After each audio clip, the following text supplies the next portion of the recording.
I'm Brian Sullivan, the Chair of the Harwich Board of Appeals, and welcome to tonight's meeting.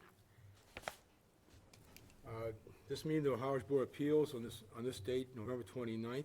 The purpose of this meeting is to hear and decide applications before the Board of Appeals which have been brought pursuant to the bylaw of the Town of Harwich and the Massachusetts Zoning Enabling Act. As required by law, the town may audio and video record this meeting, which we are. Any person attending to either audio or video record this open session is required to inform the chair. It hasn't happened yet. I gather that's not happening tonight. So, during this meeting, the chair will recognize promptly a member of the board, the secretary, the attorneys presenting a case, and town council who's with us tonight to inform the chair if a protocol is not being followed. If you are when we have open session, if you do wish to speak, when I call open session each case, you go to the podium and speak from there, and on that podium is a sign-in sheet just to write down your name and address. So we just double check to make sure we've got everyone who is speaking tonight. I'd like to have each of the board and town council identify themselves. Kenneth Dixon. John August. Brian Sullivan. Amy Questle. Chris Murphy. Tim Bailey. Okay. Well, I'm gonna have the clerk tonight call the first case. Case number 2023-32, Town of Harwich, care of David Pelletier, Harwich Water Department, 196 Chatham Road, Harwich, Massachusetts, for property located at Bova Cove Traffic Circle, Assessor's Map 126, in the RR zoning district. The applicant seeks a variance from Section 325-21, Table 2, Area Regulations, 325-18G, Additional Regulations, setback regulations for accessory structures for a municipal-owned sewer pumping station pursuant to the Harwich zoning bylaw, section 325-52, and Massachusetts General Law, chapter 40A, section 10. Okay, well, thank you. Now, just a few other notes on this particular case. From the Office of the Town Administrator, a letter was sent in support of the Town of Harwich application for a variance locating of the wastewater pumping station at Bova Cove Lane. The Board of Health and the Conservation and Police Departments have no issues with the proposed project. And the Harwich Planning Board did send a note questioning if waivers by their board for a site plan review are required, and they plan to ask town council for their opinion. Could I have the applicant and those assisting come to the front desk, please? I think you'll be sitting there for a while tonight. Yeah. Okay, so hope it's a comfortable seat for you. How you doing? I'm Dan Pelletier, Water Wastewater Superintendent for the Town of Harwich. With me tonight is Jeff Gregg from GHD. Okay, and before you begin your presentation, I'm going to assign voting. We have 5 tonight, so everyone in this table will be, except for town council, will be voting the cases. And so just to confirm, that's myself, Chris Murphy, Timothy Bailey, John August, and Ken Dixon. And Dan, if you might go forward and present your presentation on Bova Cove. Sure. Or do you want to give a preamble on the whole big thing, or we're not sure what? This is my first ZBA hearing, so I apologize. We'll help you through it. Yeah, so I guess to kick off, the hearings tonight are in relation to pump stations for the Phase 3 wastewater project. There are 4 pump stations before you this evening. There is one 5th additional station that meets all of the zoning bylaws, so it doesn't require a ZBA hearing. Due to the difficulty of citing pump stations in East Harwich, you'll probably notice from the applications that there are some unique spots that we're proposing to put them. In this particular time, we're just going to discuss Bova Cove. Sure. Okay, then we'll take after each case is completed, we'll read a motion, we'll read the next case in, and then you'll do a presentation for that particular location. Okay? All right, so, the Bova Cove, pumping station as is proposed is a submersible pumping station, so the majority of the appurtenances are below grade with the exception of a small backup generator and electrical control panels for operation of the facility. The island is an existing cul-de-sac, and we're proposing to expand the cul-de-sac slightly and try to keep the majority of the structures and items within the existing cul-de-sac. The electrical enclosure that's above grade is a small wood structure that's just designed to basically provide an aesthetic cover for the control panels. Because it's in the center of the cul-de-sac, it doesn't meet any zoning requirement, it wouldn't meet any zoning requirements, and it's not a real parcel by size, I would imagine, like, because it's basically an island in the road. So we weren't quite sure how to proceed, so we asked for the zoning variance based on the criteria that it seems to require a variance for, which is setbacks and the size of the property and frontage and the like. Are there other things you'd like me to, like, I'm not sure, I've never done one for your Sure. hearings either, so I'm not sure exactly what else would you like me The to general cover? format of something on this type of meeting is Yep. that you explain your case and give the background as to perhaps why you're looking for relief Gotcha, and the aspects of the relief that you're looking for.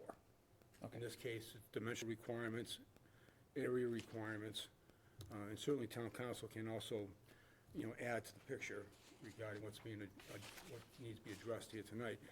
And then the board will, it'll open a question to the board, and the board will ask you questions regarding the project. okay, Okay, and how it might relate to, when we look at the viewpoint, the zoning regulations of the town, and how they need to be applied, so we can grant relief,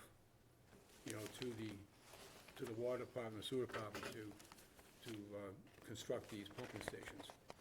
Then after that, after we just have a discussion, there'll be an open meeting, and residents, or people in attendance are allowed to ask questions as well during the open meeting. So, Okay. I think, is there anything further at this moment on your mind regarding the zoning requirements that you're looking relief from, that you want to bring up tonight? So the reason why we're locating it, I mean, is that part of the reason why we're seeking relief Right. is the reason we're locating it at this location, because it's at a low point in the road. So pumping stations, the system is a gravity sewer system, so we need to locate the pumping station at as low a point as we can, so that we can then collect wastewater there, similar to your other stations that you had installed as part of Phase 2, and then pump that up into another part of the system. So this allowed us to put a facility on town property, because it's within the town road layout, but it doesn't, meet the requirements of, it's not it doesn't meet a lot size requirement, so we would need a variance for that. It also Side setback. has a side setback issue because of the distance from the edge of the road to the shed-like structure that's housing the electrical equipment. And then I think the frontage I think it's required to have 150 feet, and I think the whole circle is 149 feet, so it's just short on those kinds of issues. So that's why we're in the position that we're seeking Okay. a variance for. Anything further at the moment? All right. Then we're going to be asking the board for their questions or comments. I first want to pass out to the board, and I don't know if make sure that you get a copy of this. During this whole process, let the board know that I had sent an email to town council and also copied the applicant as well with several questions that I had regarding the application of the zoning code for establishing relief for this case, as well as the other 3 cases before us on pumping stations.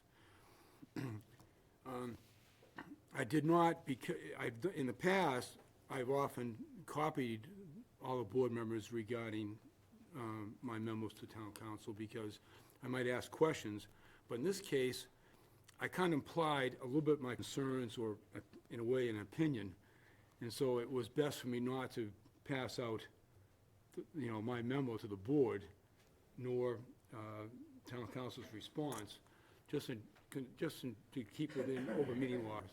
So I'm just going to now hand you this memo, and I'll give, I don't know if you've seen it. I think you may Yeah, have. I responded to everybody. Okay. so. So if you might pass this down. Thank you. And, That's the email. Yeah. okay. So you have a copy? Yep, I have one. Okay. Can I grab one just for? Oh, sure, absolutely.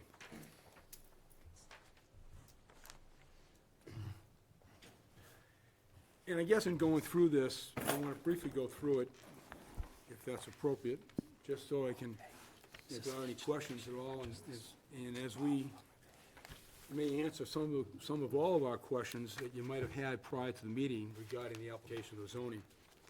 So, just take a moment here, but we're going to do this once, and this will cover for all the cases, but, so basically, I informed Amy that I had reviewed the various cases to construct a pump station to be heard before the Harwich Board of Appeals on November 29th, and I had a few background questions. And I was looking for guidance as I prepared for the meeting, to make sure that when things only went smoothly, but we addressed all the situations regarding granting relief, okay, and I answered my questions. First of all, I confirmed the fact that, sometimes cases come before us, and the attorneys ask for a special permit, and then if not a special permit, a variance or variance or in lieu of a variance or a special permit. So I verified the fact that in these cases of the town, a special permit status was not going to happen, okay? Because the town was seeking dimensional variances, and a special permit would not qualify. Also would not qualify because there is an existing structure on the site that needed, to be, there wasn't a previous non-conforming structure on the site, which generally is one reason why you have a special permit. Regarding the variance requirement, and you guys are reading through here on the memo, confirm the fact that ZBA needs to find owing to circumstances related to soil conditions, shape, or topography of the land or structures, and where a literal enforcement of the provisions of the ordinance or the bylaw would involve substantial hardship to the petitioner, and relief can be granted without substantial detriment to the public good, and without substantially derogating from the intent or purpose of the bylaw or ordinance. And Town Council, Amy, responded that was correct. I also add the question that on previous variances, cases for the ZBA, when considering granting approval for the location of a structure on a lot in which relief would result in a non-conforming setback due to circumstances related to land conditions, soil shape, topography, the board has required the applicant demonstrate the placement of the structure on the lot where it would be conforming, i.e. setbacks, from which the desired relief is requested. I asked the question, if the town of Harwich cannot demonstrate that a pump station can be positioned elsewhere on the site within conforming setbacks, is that a factor in granting a variance? And the response to town council was yes, that in the fact that pump stations' locations are driven by the overall comprehensive sewer project, which is the main requirement here that the town's trying to satisfy in going for these variances. I won't get into a full reading, I had found a couple of land court decisions that regarding MGL Chapter 187, Section 5. It had to do with enables a municipality to construct a structure to meet the needs of a vital community service in a location essential for its proper operation. That and another MGL section, 187.5, that had to do with the installation of public utility services. I'm informed by town council that those two laws don't apply to this particular situation here regarding the sewer systems for the pump stations for the town. Okay.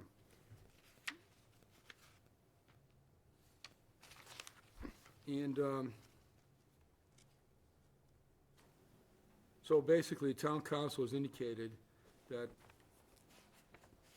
basically those are two existing chapters, as the pump stations are not proposed within public roadways, is the main reason why, they're not in the roadways, why we're going for a variance on the property, and not, of course, a special permit or following existing MGL chapter rules and ordinances. So, just wanted you guys to be aware of this particular memo, and if we'll get into questions on that if you have. Let me just get to my notes.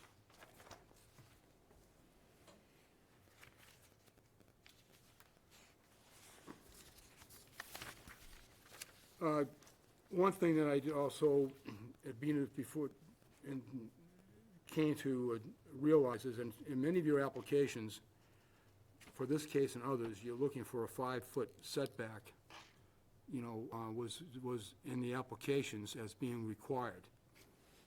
And there is, you guys may be aware of the fact that, let me just find that, let me just. Yep, right here. Thank you.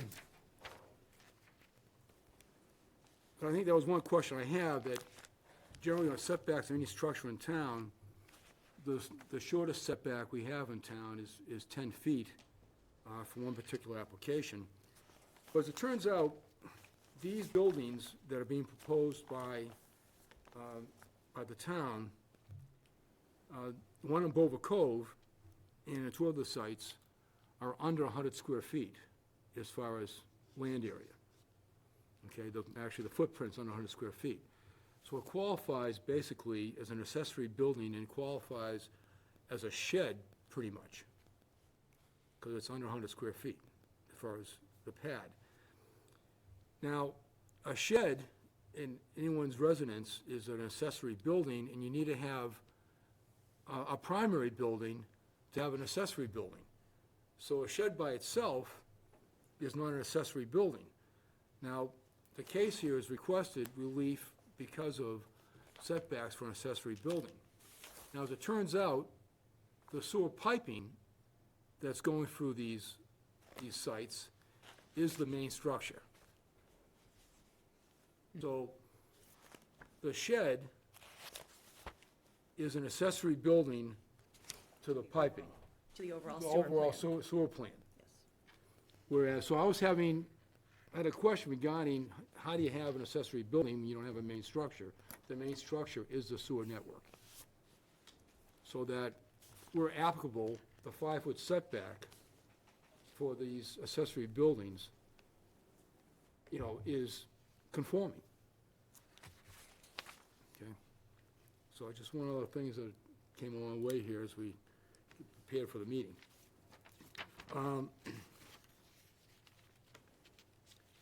So, again, one of my questions was relief on additional regulations for accessory building.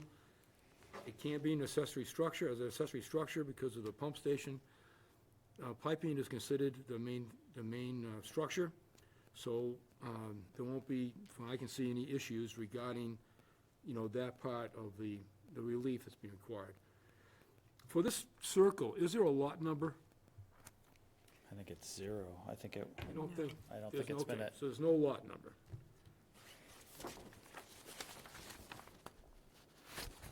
I didn't know if there's a lot number to identify it, that's all. No, if I may, Mr. Chairman. Yes. They did, the building department did ask me that early on when the legal notice was being put out, and they could not find a lot number. The, Go ahead. the lot area proposed of 1,540 square feet,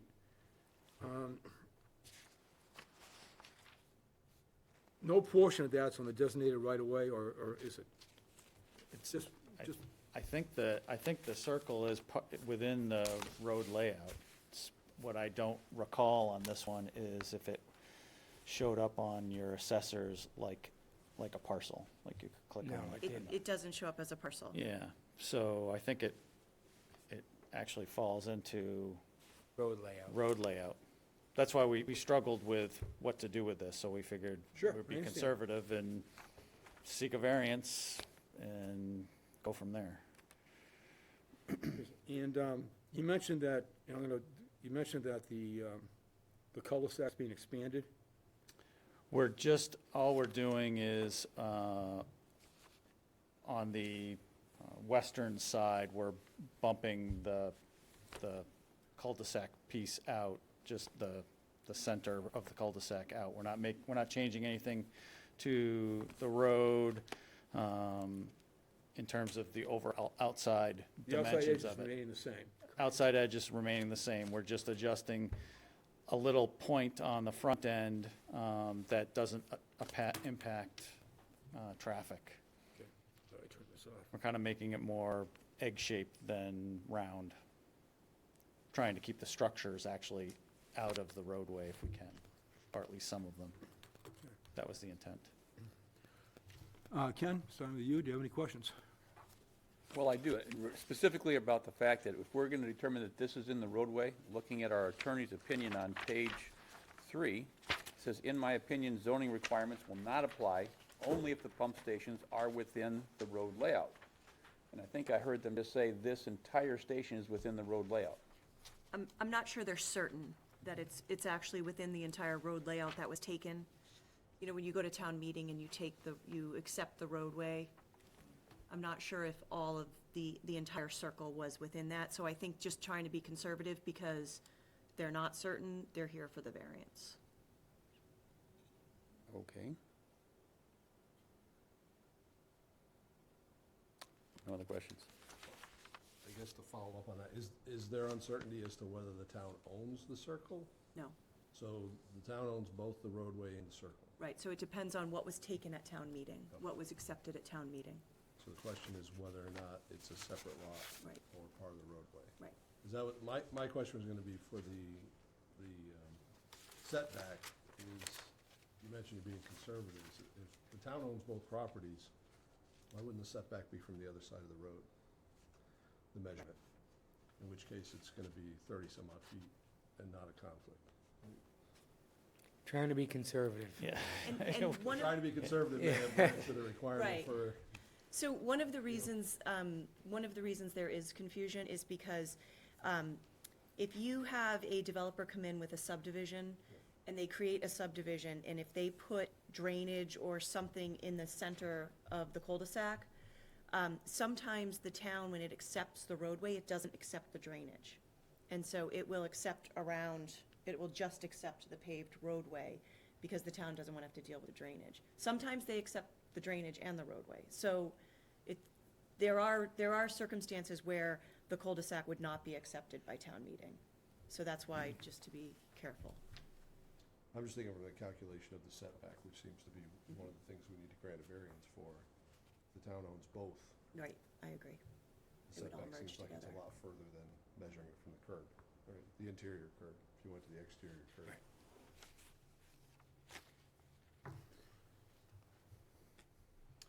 Are there any other locations this could be put? I know it has to be at a low spot, but if you continue on, there's a pretty sizable wooded area. Yeah, so this actually, when we initially started design, wasn't the location of a pump station.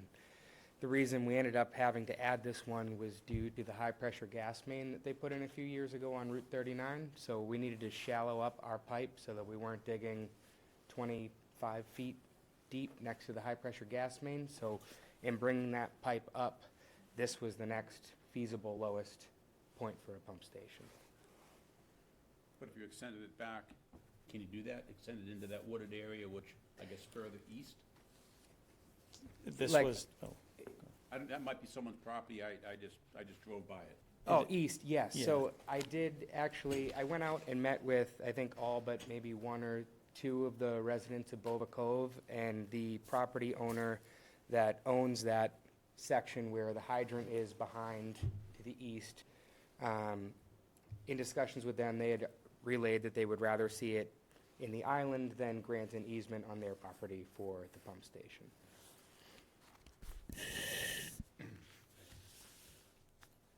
Joe? Yeah, I just have a question about, like, kind of outreach. For this, you mentioned you talked to the Bova Cove Road, but on all the pump stations, I know we're focusing on this one, did you have those similar conversations with, Yes.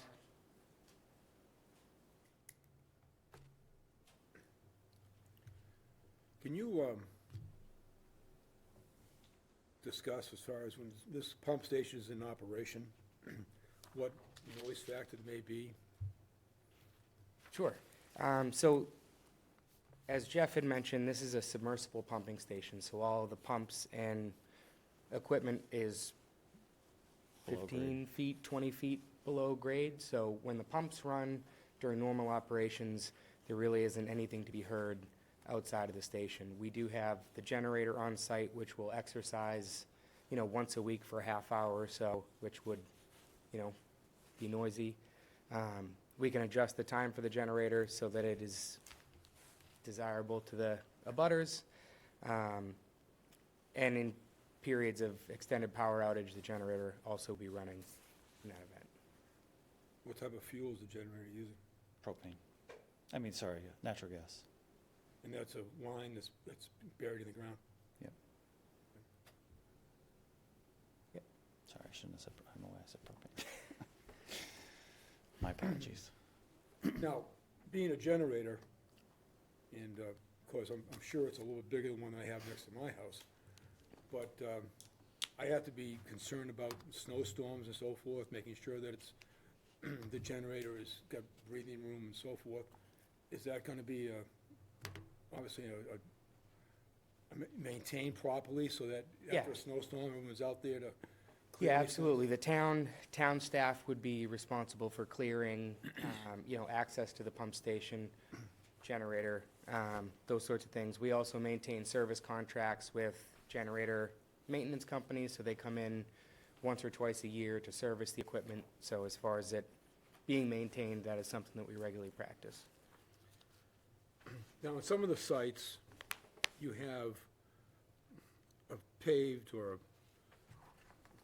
paved stones, whatever area that you can pull up where the trucks can be. Are you just not bothering with that because you've got the circle to leave your equipment on, correct? Okay. And regarding the current vegetation on the circle, how much of that is going to be able to be maintained? Go ahead. Yeah, so it's our intent to keep the large dual-liter oak tree that's on the rear side of the island. Everything that's, immediately surrounding the generator and the electrical equipment is going to be disturbed just by virtue of the work, but there is plans to revegetate the island after construction as well. And I know we have a picture of the station, the construction, the exterior construction is going to be what type of material and how's it going to look and be painted or et cetera? Yes. Do you want to? No, go ahead. So the proposed structure is intended to look like one of those wood storage sheds you see on people's property sometimes. It's going to have white cedar shake trim with white PVC trim boards on the corners, so it should fit in. Asphalt shingle roof, and it's, I think it's maybe 8 or 10, I can't remember the dimension, but it's 10 feet tall. 10 to feet the- tall at most, Right. as I recall. It's 8 to the short side, I believe, and 10 foot board of the. Is there anyone else on the board that at this moment wants to ask any other questions? Okay. Now I'm going to open up to public questions. Is there anybody in the, here that wants to speak on this? Okay. So would you go to the podium, please, and if you could identify yourself, and while you're up there, just take a moment to write your name and address, it would be appreciated.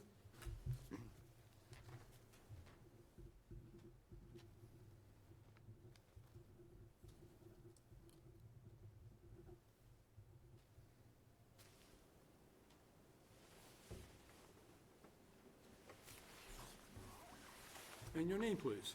My name is Florence Lofberg, and I live at 6 Bovico Road. Okay. And this pumping station will be right across from my front door, essentially. You've answered some of the questions that I've had here. The street has only 5 houses on it, and we maintain our houses very well, so that we are concerned about how this is going to look and how it's going to affect the neighborhood. A suggestion was made that I go look at the pumping station on Hardin Road. There's only 5 houses there. But the structures there are all out in the open. Now, am I correct that the structure that will be built, the shed, will that enclose the generator and the big green thing? So the yeah. May I? Yeah, so the proposed woodshed structure is to replace the green cabinet that's at the end of Hardin Lane. The generator will still be outside of that It still would structure. be outside.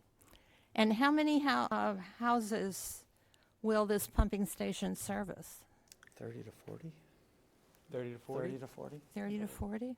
It serves McGurty, Connecticut, McGurty, and Brothers, and the north stretch of 39 up to just before the town line, I guess. Yeah. And there weren't any other suitable sites on those properties, on those areas? Those are all up, unfortunately, those ones are all up gradient, so the further away we get from the low spot, ultimately, it would result in everyone down gradient being on low pressure sewers. What does that mean? Low pressure, high pressure? There would be a grinder pump. Each individual home would require a grinder pump, and they would pump into a smaller diameter, line at the street versus a gravity connection, which has no pump. I assume there's a cost differential between those two options. There's a cost differential and a general public preference, and they're not necessarily in line with each other. The grinder pump system is actually cheaper to install because you don't have to go, 14, 16, 18 feet deep to maintain that gravity slope. So there's significant savings in the installation. However, the majority of the public wants a gravity sewer. They don't want a grinder pump. So it was a grinder pump, every time people are utilizing, Yeah, they have about a 50-gallon, capacity tank. and where's It's- that held? It's installed on your property, generally outside. There's a pump that would become property of yours if you were fortunate enough to live in a grinder pump house. Yeah, so that would be, It'd be the homeowner's cost to maintain it, yeah. and I'm assuming that would be noisy every time they used it? No. No, No? Okay. similar to the submersible pumps, in these stations, they're buried below grade. They're non-noticeable when you're running them. But there is, instead of, one station in the center of Bova Cove, we'll have 30 or 40 houses with individual grinder pumps. Who pays for that? So, for the grinder pumps? Yes. The Board of Selectmen have agreed to have the town purchase the grinder pump and provide it to property owners who need them. And then, once you obtain ownership, it becomes yours for maintenance, replacement, all future costs. Installation? Installation as well. The town would not be installing, the installation would be on the property owner. So we would furnish the pump, and then your septic installer would put it in. And they'd be, if it wasn't working, they'd be responsible and find somebody to fix it. Correct.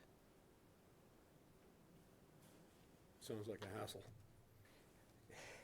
Yeah, that's where we're trying to maximize gravity to the greatest extent Right. possible. No, I'm Yeah. glad the question was asked and you explaining that. It certainly, sounds like a grinder pump could potentially be even a hardship for the individual homeowner. I don't want to call it a hardship. It's just, Well, if mine It's- broke down, I had to find somebody to fix it. I mean, yeah. last time I tried to find an electrician was kind of hard, so I hate to be, you know, I mean- mean, I think it depends on what the town ends up doing when they procure sure, I understand. the pump. So I don't want to speak for what the policy would be in. I understand, no, I appreciate that. I think it's fair to say from like a technical, operational perspective, you know, a grinder pump is a reliable unit. It works, they're pretty bulletproof. It's more, in my opinion, a preference, a public preference thing between the grinder pump versus the gravity. I ran a business that had a grinder pump, So, and occasionally it didn't work. yeah. And if you have a grinder pump, you also need a generator Is to that- run it if the power's out. Do you have any other questions? Yes. Okay, thank I didn't, I wasn't able to read on the drawings of the dimensions of the shed. 5 by 12? And would it all, the tree would remain, and the shed would be in front of the tree? Correct. Yep. I can show you on, do you want me to show you on the plan here? Yeah.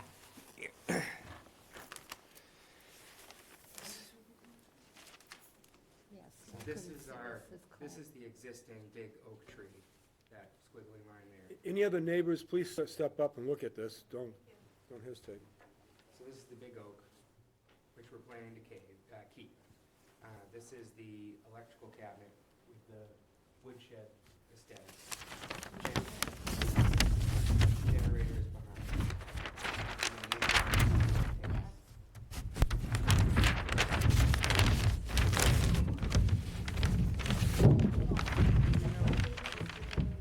The shape of the land. Here's our hardship, and here's why it doesn't irrigate, but I can't really tell them what to do. It's bigger than my house generator. But so this, It's a lot easier for you guys. Right. You know, So wait a minute. so it's, You just want to make sure you go The over. three variance requirements. Is this 5 by 12? Topography, and here this it's is 5 clearly feet wide, topography and 12 shape, feet long here. and then the hardship. I think, let's, I'll ask a question and have you. To the short side, and it's 10 feet to. Yeah. Yeah, I can, Yeah, but I mean, I think it's an easy, they can address it off the top of their heads. Right. You know, the generator? Because there's no tank, so I thought by sending when I sent my email to everybody, I thought they would, Yeah, so we'll see. oh, well. Town doesn't know. I know that, Joe Collins is part of their, I know he's been working with. So this is what, 10 feet, you said? Yeah, okay, Supposed to have a meeting with him, and Great. he went to Florida. okay, He took his parents to Florida for Thanksgiving, and on their way back, his mother, thank you. I think it might have been your comments about the green box that So- inspired our woodshed. Yes. I don't know, Was you. yeah. Big. Okay, let me see. Who's gonna maintain this?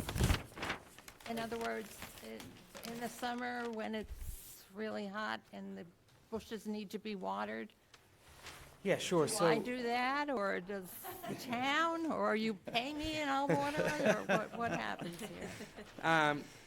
So, the contractor is required to guarantee the plantings once they're installed, is it for a year? For a year. Once the year passes, it becomes responsibility of the town. As it stands right now, the DPW, who maintains all the parks and everything in town, has our stations on their mow schedule, and maintenance do? schedule. Yeah, so for the ones that have grass, they go out and mow them. And if anything ever gets unsightly, I'll give you my card, you give me a ring, and I can make some phone calls and No, because my neighbor and I used to do plantings in there, on our own, and we never asked the town for reimbursement for that, so. I guess I need to know when this is gonna happen and how long it's gonna take. And Wanna take this one? has the bids been put out and So we are completing design. We anticipate that we would go out to bid,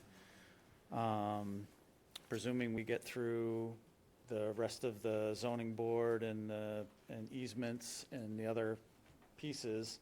We'd be going out to bid in early 2024, so hopefully in January, maybe in February, March. with the idea that we would be opening bids in March, April, so that we could have the contractor signed up before June 30th. That's the long term, since we don't know, we're trying to shoot for before that. And then the project, there are actually 2 projects for the Phase 3 sewer area. So we're gonna have 2 contracts, and this contract that includes Bova Cove would be a 2.5-year project. And, but that doesn't mean they're working on your road for 2.5 years. It just means the whole area of the project is going to, this include up on 39, that the, yeah, so this will basically go from the Fire station. the fire station to the town line. and that's 2.5 years? Or just the Bova Cove part is? No, the 2.5? whole project is basically the contractor will have 2.5 years to complete the work. And then, because we don't know what their schedule is, we don't know if they will be tackling Bova Cove earlier or later. It's a function of, how the contractor wants to move forward the project. Because Bova Cove is potentially a pumping station location, they would start at Bova Cove with the sewer work and work their way away from the station so that they can always be Tie following it grade. into the- And then the station itself is really a function of, it'll be fits and starts. They'll come in, they'll get the wet well, they'll get all the structures that are in the ground in, and then it may take longer for them to have the pumps arrive or the generator or do the electrical work, because it's just a function of timing and supply and when they. But you wouldn't start before July 1st of 2024? But that could be a starting date. Yep. Yes, I mean, the reality is the contractor, once they're signed up, it'll take them a month or so to get through what we call a shop drawing review process. So they will provide information on what they want to use to build. We go through and verify And the funds that. of this were approved at last year's town meeting, right? Yep. Okay. So that's the process, and then they would start as soon as they felt they could get into any particular area. Okay. And in that shop drawing review period, one of the documents that they provide is a construction schedule for the project. Correct me if I'm wrong. Yep. And at that point, they will have, detailed out what street they're gonna be on and when they anticipate and how long they think they'll be there. So once we get that information, we'll be sure to publish it for everyone. Okay. Okay, thank you. Oh, our pleasure. Thank you for your questions. They're excellent. Does anyone else like to speak? Okay. You could just sign in and state your name, and appreciate it. Okay, I'm Kristen Wynn. I live at 3 Bova Cove Road, so we're the Bova Covers here. And we appreciate Dan coming out and speaking to us about the different options and being very transparent about everything. I do have a question. Dan, what's your definition of noisy for the generator that will kick on sporadically? It's gonna sound like your neighbor's generator. So if you've, so it has an enclosure, it It typically, like as Dan said, will operate weekly, in the middle of the day, in the middle of the work week kind of thing, usually when it's not, when people are using leaf blowers and everything else. It's really during power outages that it would be on for any extended period of time, and then it's going to sound like every one of your neighbors that has a generator's generator. I don't know how to. But maybe a little louder because it is actually bigger than a home generator, right? Probably But has it better may- sound attenuation. But it may have better sound attenuation. Okay. So there's a mix. I was wondering if this is going to be the first structure of its type, or if there were any we can see now. This is new, right? Yeah, this is the first one of First its of its type, type, based okay. off Bova Cove Commons, yes. Okay. And then from the time they build the pump station, how many years do we have to tie in, or what's the timeline for the neighborhood to Yeah, so hire assuming, someone and get the, assuming we have the contractor on board by July 1st, construction takes 2.5 years. From there, we then have to get a DEP to come down, do a clear water test. Then they give us the authorization to start the system. So I would say between 3 and 5 years from now. my last question is I feel like as a neighborhood, we're happy to be helpful. I'm wondering if any other of these proposed locations, has anybody mentioned, is there a possibility of getting a discount on our fee to hook in, a tax break, or anything like that for kind of putting up with the construction over the next couple of years and all of the noise and all of that? I'm not trying to stall. It's Doesn't hurt just to ask. the other, so we have discussed compensation for properties that we are obtaining easements from. I'm not technically authorized to negotiate on behalf of the town for something like this. I would say generally, because there's no exchange of property, I would say probably not, but that would need to be asked of ultimately the select board or town administrator. Okay, all right, thank you. Do any of the neighbors have a benefit of doing their tie-ins all at the same time to get a better price? Yes, they certainly can. We encourage, and we've had a number of, neighborhoods with homeowners associations that have gone out as a group of, 30 properties to try and get more competitive pricing for sewer service installations. It's certainly an opportunity to save money. Now, just wanted to, regarding your variance, key here is the fact that how it qualifies. Mr. Chairman, Yes. are we going to close the public hearing? Is this Oh, still part of the excuse me, public- I apologize. Thank you very much. Appreciate you mentioning that. Anybody else want to speak to this? Okay. And I'd like to have a motion to close the public hearing. So moved. Second.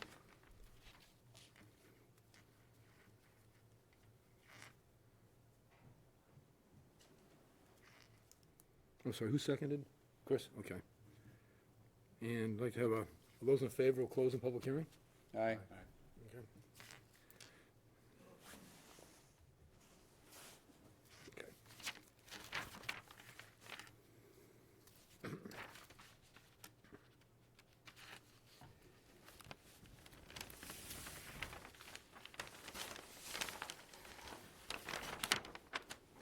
All right, so as I mentioned earlier, and I just want to just go back over these points, and I will request the town council to assist you in answering this. Key here is two things. Seeking a variance is due to the situation of the land, which is shape, soil conditions, setbacks, areas, and so forth, okay? Topography, shape, and size. That's one area for the land situation, which is key, and the other part is establishing a hardship. Now, certainly the hardship, at least to myself as chair, obviously there's a hardship for the town that this is required to meet the needs of the sewer system. So there's a major hardship if this is not put in. Now we have to this has to be owing to the conditions of the land for shape and topography. So I would like if you address that, but if you like, you can have the town council address those issues. Want me to? Was that? Want me to?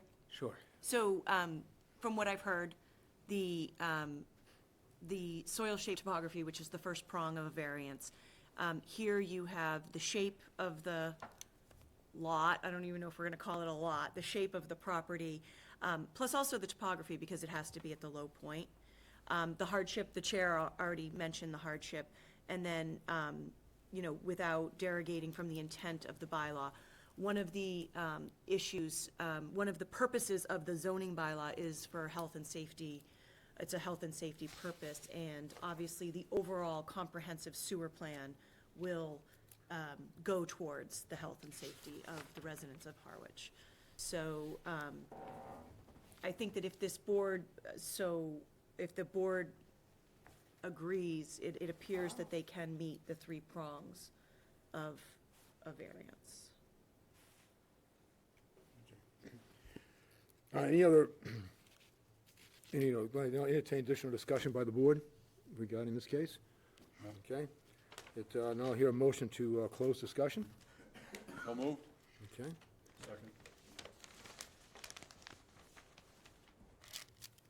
Second. Now we're going to, all right, vote to close on discussion. All in favor? Okay. All right. I am now going to make a motion regarding this case.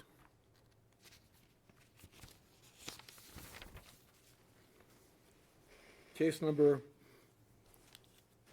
2023-32, Town of Harwich, care of Daniel Pelletier, Harwich Water Department, 196 Chatham Road, Harwich, Mass. 02645, for the property located at Bova Cove Traffic Circle, Assessors Map 126, in the RR zoning district. The applicant has been granted a variance from the applicable area requirements in 325-21, Table 2, area regulations, and additional regulations for setback regulations for accessory structure in 325-18G for a municipal-owned sewer pumping station pursuant to the Howard zoning bylaws 325-52 and MGL Chapter 40A, Section 10. As a failure of the board to make this grant will result in a substantial hardship to the applicant, the town of Harwich. The board further finds that the variance can be granted due to the unusual shape of the property, which is specific to this property and does not generally affect the entire district. There will be no substantial detriment to the public good by granting of this variance, and that in its granting will not nullify or substantially derogate from the intent or purpose of the bylaw. All work shall be performed in accordance with the plans. Said grant and approval are subject to the following conditions. A violation of the terms and conditions of this variance may be enforced as a violation of the Howard zoning bylaw pursuant to GL Chapter 40A, Section 7, and the Howard zoning bylaw, as these may be amended from time to time. An additional condition is subject to the findings of the Howard Planning Board if waivers for site plan review are required. May I have a second for this motion? Second. Any discussion regarding the motion? Okay. All those in favor of approving this motion? Aye. Aye. Motion is granted, as stated, unanimously.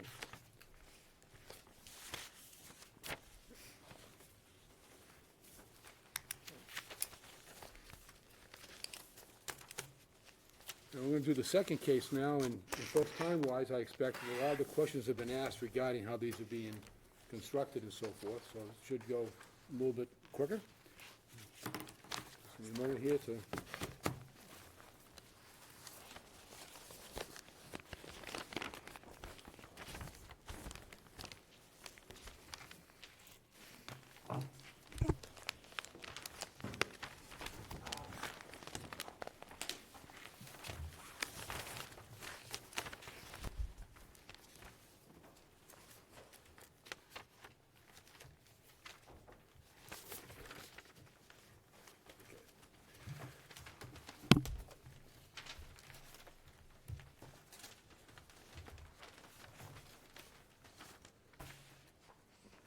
Okay, tonight's clerk, acting clerk, could read the next case.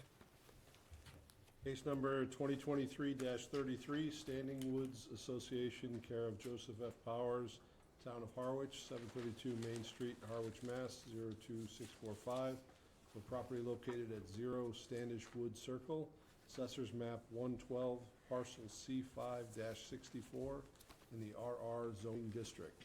The applicant seeks a variance from 325-21, Table 2, Area Regulations, 325-18G, Additional Regulations, Setback Regulations for Accessory Structure, and 325-18A, Lot Shape Number, for a municipal-owned sewer pumping station pursuant to Harwich zoning bylaws 325-52 and MGL Chapter 40A, Section 10. Thank you. Excuse me. Note here, the Board of Health and the Conservation and Police Departments have no issues with the proposed project from the reports we received. Harwich Planning Board questions if waivers by the board by their board for site plan review are required, and will seek that be answered by Town Council. We received a letter dated June 1st, 2023, from the Mass Division of Fisheries and Wildlife for this project, which is their NHESP file number 23-1141, stating that the division has determined that the project as currently proposed will not result in the prohibitive take of state-listed rare species. Probably going to ask as to what their concern was, but that's all right, we'll take that later. And we also have a letter dated October 24th, 2023, from the Standish Woods Homeowner Association, which will read. And that's Standish Woods Homeowner Association, Inc. I read to the Town of Harwich Zoning Board of Appeals application for variance for the Chestnut Lane Pumping Station located at the end of Chestnut Lane, and that's in the property that is owned by the Standish Woods Homeowner Association. Please accept this letter in reference to the Town of Harwich application for a variance for the locating of a wastewater pumping station at the end of Chestnut Lane on Standish Woods Association property.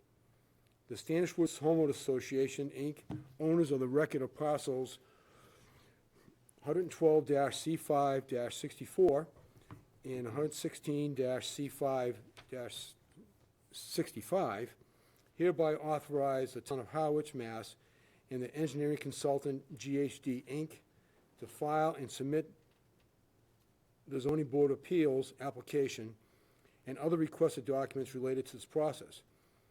As it relates, the Town of Harwich and the Standish Woods Homeowners Association remain in active negotiations with respect to the associated parcels. Please feel free to contact Michael D. Ogren, Association President, should you need any additional information in support of this application.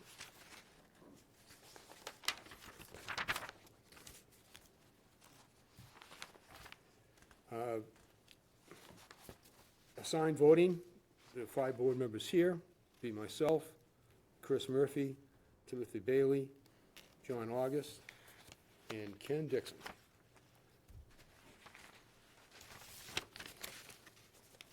This is a formality, just ask the applicant to identify themselves and who's assisting you. I'm Dan Pelletier, Water Wastewater Superintendent. I'm actually standing in for Town Administrator Joe Powers this evening on this one. With me is Jeff Gregg from GHD. Feel free to now present your case for You want me to take this the one? variance. So we're seeking relief of the various items that we listed before, and the reason that we've selected this location, again, we're trying to get to the low point, so we're working against topography, but in this case, we're also, there are other constraints on adjacent parcel where we wanted to locate the pumping station originally that made it so that we weren't allowed to use that, which had to do with archaeological sensitivity. And then we were trying also to make sure that we kept our distance from the endangered species natural habitat area, and we were already outside of the wetland setbacks. So, but that's why the station ended up in this location, was to again, try to be at the low point of the collection system. It's a hardship for the town in terms of trying to keep as many people on gravity sewer as possible, and as part of their larger system, and then avoid, as I said, the archaeologically sensitive area. Did I miss anything in terms of the hardships? Lot shape number? And yes, and it's an odd-shaped parcel, so we were trying to work within the available space and try to stay on association common land as opposed to encroaching and putting the structure on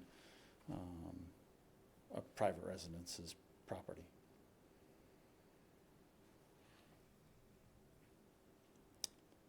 And Yeah. Just jump in for a second here to help you out a little bit. From GHD, so we need to, because since this lob shape is a factor here, and looking relief from the lob shape factor. Lob shape factor per the zoning board regulations of the town of Harwich is 22. And we had a shape factor case that came up a meeting or two ago, and we hadn't often dealt with it. And the number 22 is established based upon the measurement of the lot, the exterior, and doing division by, the setback to the middle, I believe, not quite sure. But it is to determine what a minimum width should be in a lot. And I guess not only Harwich, but other communities use the shape factor, of 22 in determining things. The shape factor of this lot, given the fact that it's only 30 feet wide, is rounded up to 142. So we're obviously exceeding the shape factor of 22, and this is what you need relief from, for this project. So I just want to be on record what we're looking for the relief. Okay. Certainly, a shape factor under 22, the site would be wider, okay, and it would be in compliance. All right. One issue that we reviewed at a recent meeting was that now that panhandle lots are allowed in the town, so forth, which is a different type of shape, certainly we feel the fact that overall the shape factor is not a key issue as it was in the past, and we typically look for how the structure will sit on the lot and how that structure will be in compliance with setbacks. All right? And certainly on your relief, you're looking for setback relief as well. Yeah. correct, yes. Is there anything further about the topography or shape of the lot that you need to address in your presentation regarding why you're looking for relief? I don't think anything in addition to what Jeff had said. We were kind of backed into a corner, for lack of a better term, with the location of the pump station, given the site constraints, so. Open it up for questions from the board. Why don't we start now with Tim? I have no questions for. I don't have any questions. I think we've had, and we spoke a little bit before on the site visit, on the concern of placing the building right on the property line. But has there been any progress on the easement with the property owners at the end of Chestnut Lane? So I had initial correspondence with them over the summer, just introducing them to the project. They were receptive at that time. When I met with them initially, the generator was actually to the west, on the other side of the walkway. per their request, I had relocated it to the south side of the building and included it in a fence.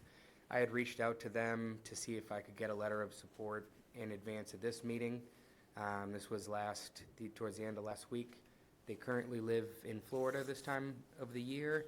When they had replied to my initial inquiry, they had, I don't want to say raised concern to sound alarming, but their questions were relative to the 25-foot width and the 43-foot depth of the easement on their property, and they had thought that at the time that we would be doing this process, that the negotiations for the easement would have already taken place, the appraisals would have been done, and so forth. So I had responded to them this week, advising them that we are still awaiting the appraisals, and once we have those in hand, the town would be reaching out to negotiate. And that's kind of where things stand right now. I also went out and took some photos and sent those down to them in Florida, either yesterday or this morning. So I am in correspondence with them regarding that. And I guess it's more of a technical question, and maybe actually Amy can answer it, is once the easement is granted, obviously the property line remains, but you have an easement. How is the setback calculated? With the property line. With the property Yeah. line still? Yeah. Right, so you're still gonna end up with it right on the property line? So an easement is it's private property between two people, Six, whereas right. the property line stays the same, it kind of just overlays it. One other, and as I noted, I'm in conversations with the property owner, and they had expressed concern about the width. I did articulate to them part of the reason for the width that we proposed was so that we could revegetate the site around the pump station.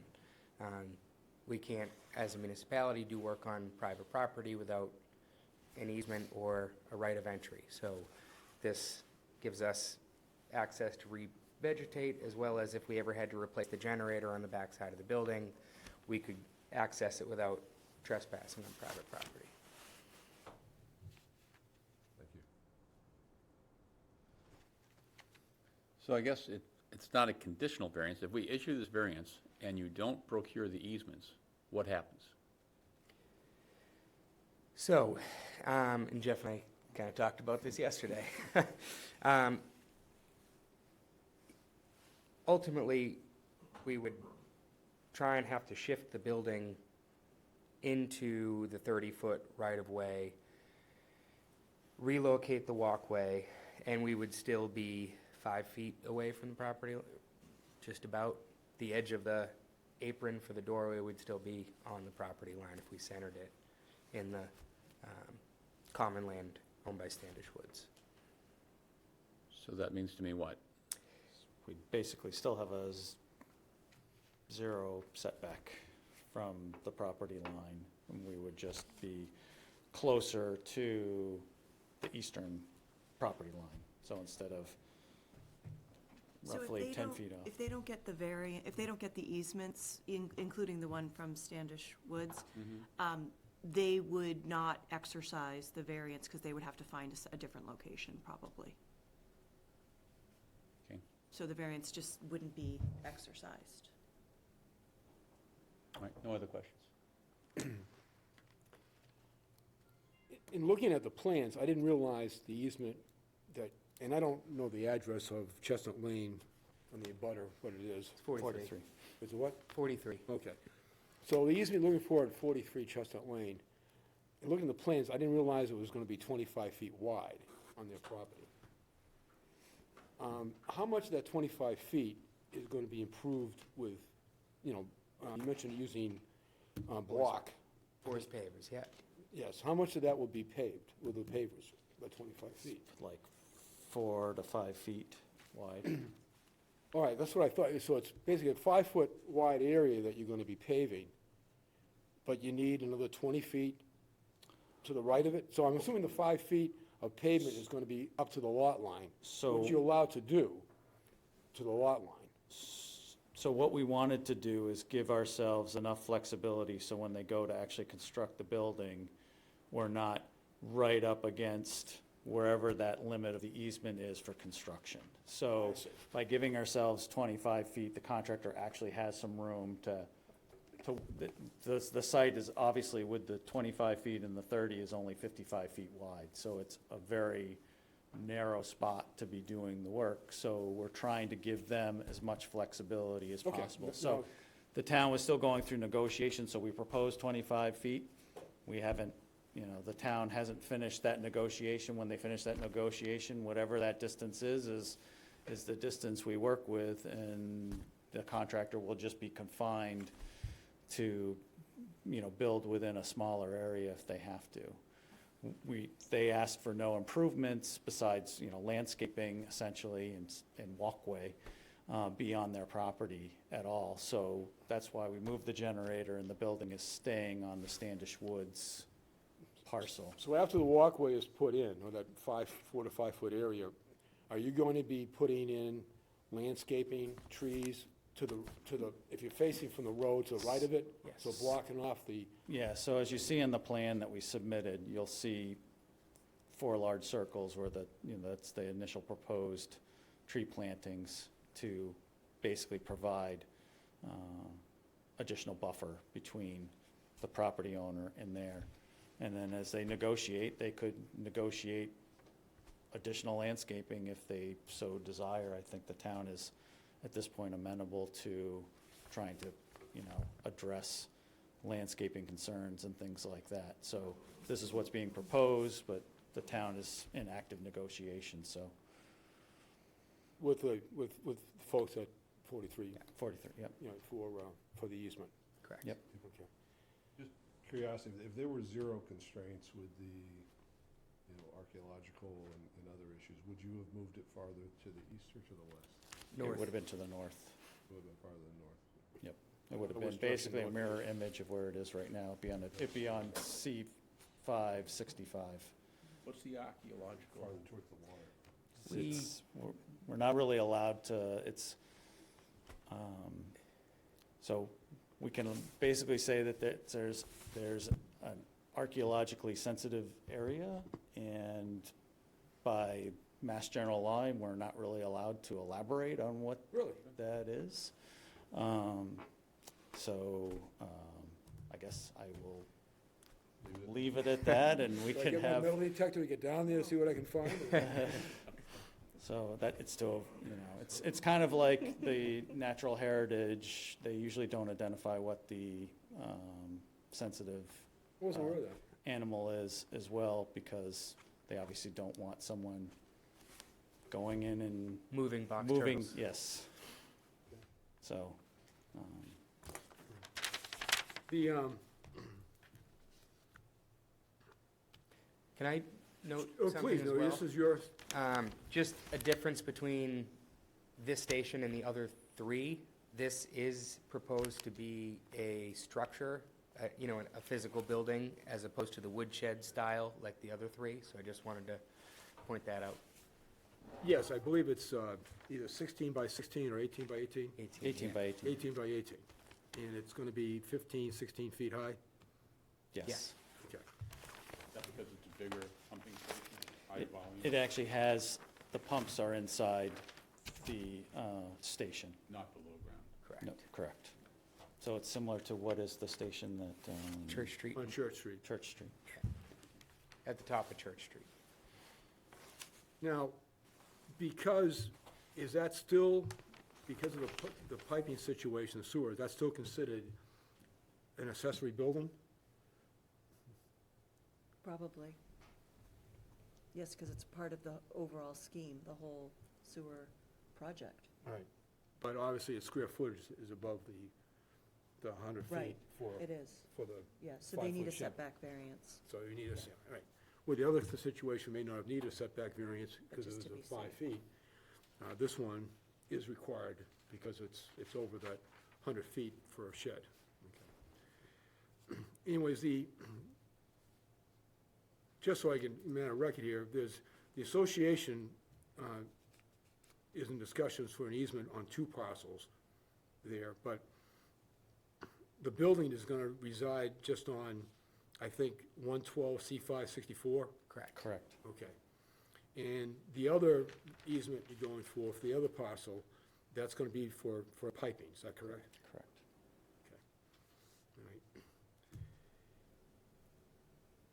Besides the discussion with 43 Chestnut Lane, was there any further discussion or correspondence with any other residents in the street? Yeah, on Chestnut, I spoke to the property owner across the street that sits directly on the pond. I think they are 42, as well as had numerous meetings with the folks on Standish Woods that are on the other side of the cul-de-sac. Quite a few. Okay. And overall, did you have any, that you're aware of, issues that you need to overcome, objections that you need to overcome? Not at this point. I would say none with 42, none with Standish Woods that I'm aware of presently. No, Steve. And then 43, nothing beyond what I've already discussed tonight. Okay.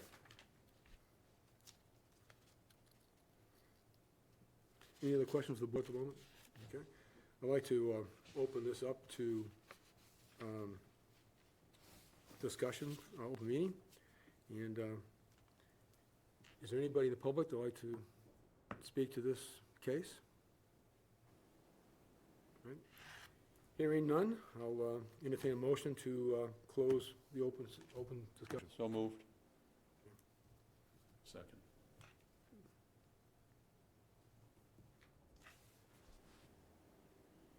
All those in favor? Aye. Okay. Public hearing is now closed. Any further discussion by the board? No. One question I have, and I had addressed it in correspondence with town council, with Amy, and you brought it up regarding if the variance, I mean, if the easement's unapproved. You know, they're not unapproved by the abutters. Your opinion was to not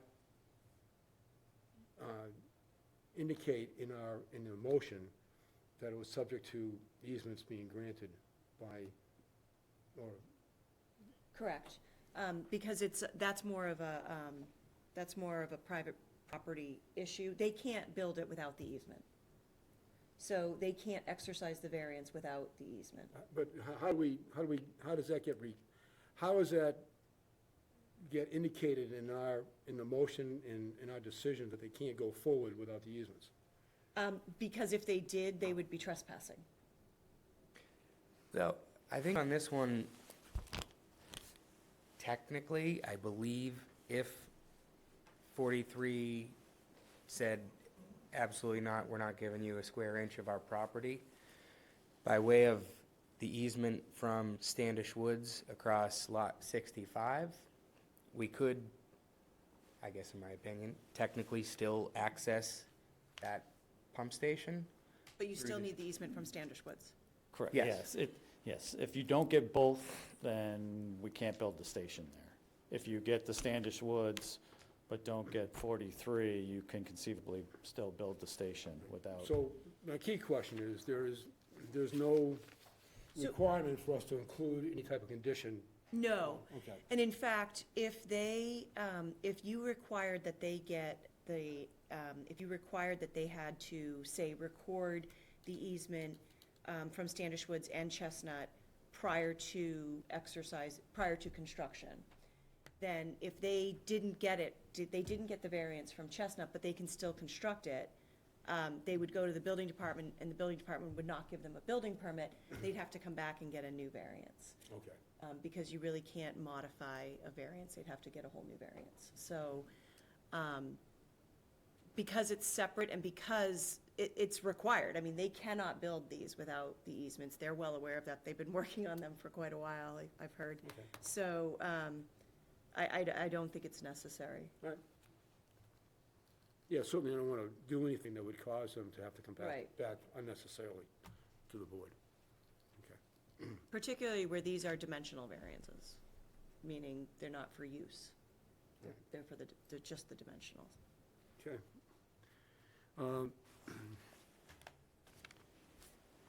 Amy, do you feel that the their answers have satisfied the questions about the Sure, so just to summarize, again, it seems like it's the location at the first prong, soil shape topography, again, is shape and topography. The hardship, again, is the same for all, and the derogation of the bylaw, there won't be any because of the health and safety purpose of the bylaw, of the zoning bylaw. So the second two, I think, are gonna be the same for all of them. Okay. Now, Chair will now entertain a motion to close discussion. Move. Okay. Second.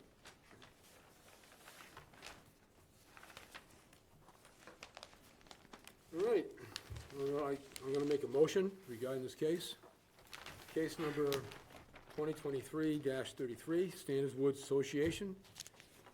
Would it still be care of John Joseph Powers, or now do I put Dan Pelletier in? Would leave it like this? I would leave it. It's fine. It's the way the application came in. Right. Yeah. Care of Joseph F. Powers, Town of Did you Howard. vote to close? Oh, I'm sorry, I didn't vote. Actually, I checked it off, too. Imagine that? I'm just assuming I made an assumptive close here. All those in favor of closing discussion? All those in favor? All right, thank you. You know, just because I asked for comments if I didn't I'm follow sorry. procedures, I really didn't mean it. I'm not lobbying for a permanent secretary role. I do not need to add that to the list. You're auditioning very well, No, though. no, See it coming. All right, so, case number 2023-33, Standish Wood Association, care of Joseph Powers, Town of Harwich, 732 Main Street, Harwich, Mass. 02645, for the property located at 0 Standish Wood Circle. Has been granted a variance from 325-21, Table 2 Area Regulations, 325-18G, Additional Regulations, Setback Regulations for Accessory Structure, 325-18A, Lot Shape Number, for a municipal-owned sewer pumping station pursuant to the Howard zoning bylaws, 325-52, and MGL Chapter 40A, Section 10. As a failure of the board to make this grant will result in a substantial hardship to the applicant, the Town of Harwich.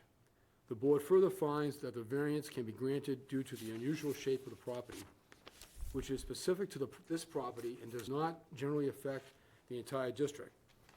There will be no substantial detriment to the public good by the granting of this variance, and that its granting will not nullify or substantially derogate from the intent or purpose of the bylaw.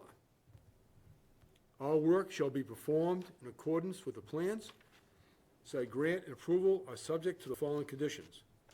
A violation of the terms and conditions of this of the variance, may be enforced as a violation of the Howard zoning bylaw pursuant to GL. Excuse me, I always get choked up in this section. Pursuant to GL Chapter 40A, Section 7, in the Howard zoning bylaw, as these may be amended from time to time. Additional conditions also are subject to the findings of the Howard Planning Board if waivers for site plan review are required. May I have a second for that motion?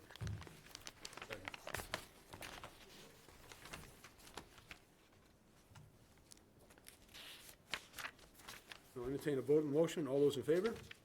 Aye. Okay. It's approved. Motion approved.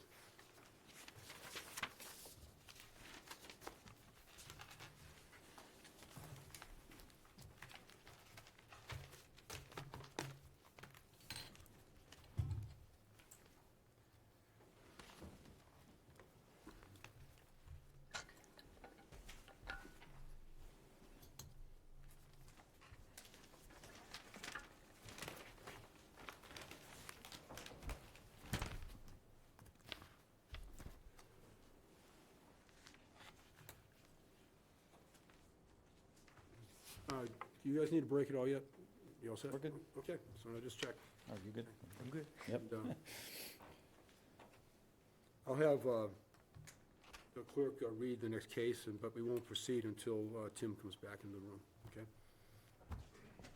Case number 2023-34, Town of Harwich, care of Daniel Pelletier, Harwich Water Department, 196 Chatham Road, Harwich, Massachusetts, 02645, for property located at the intersection of Route 39 and Church Street Traffic Island, Assessors Map 126 in the RR zoning district.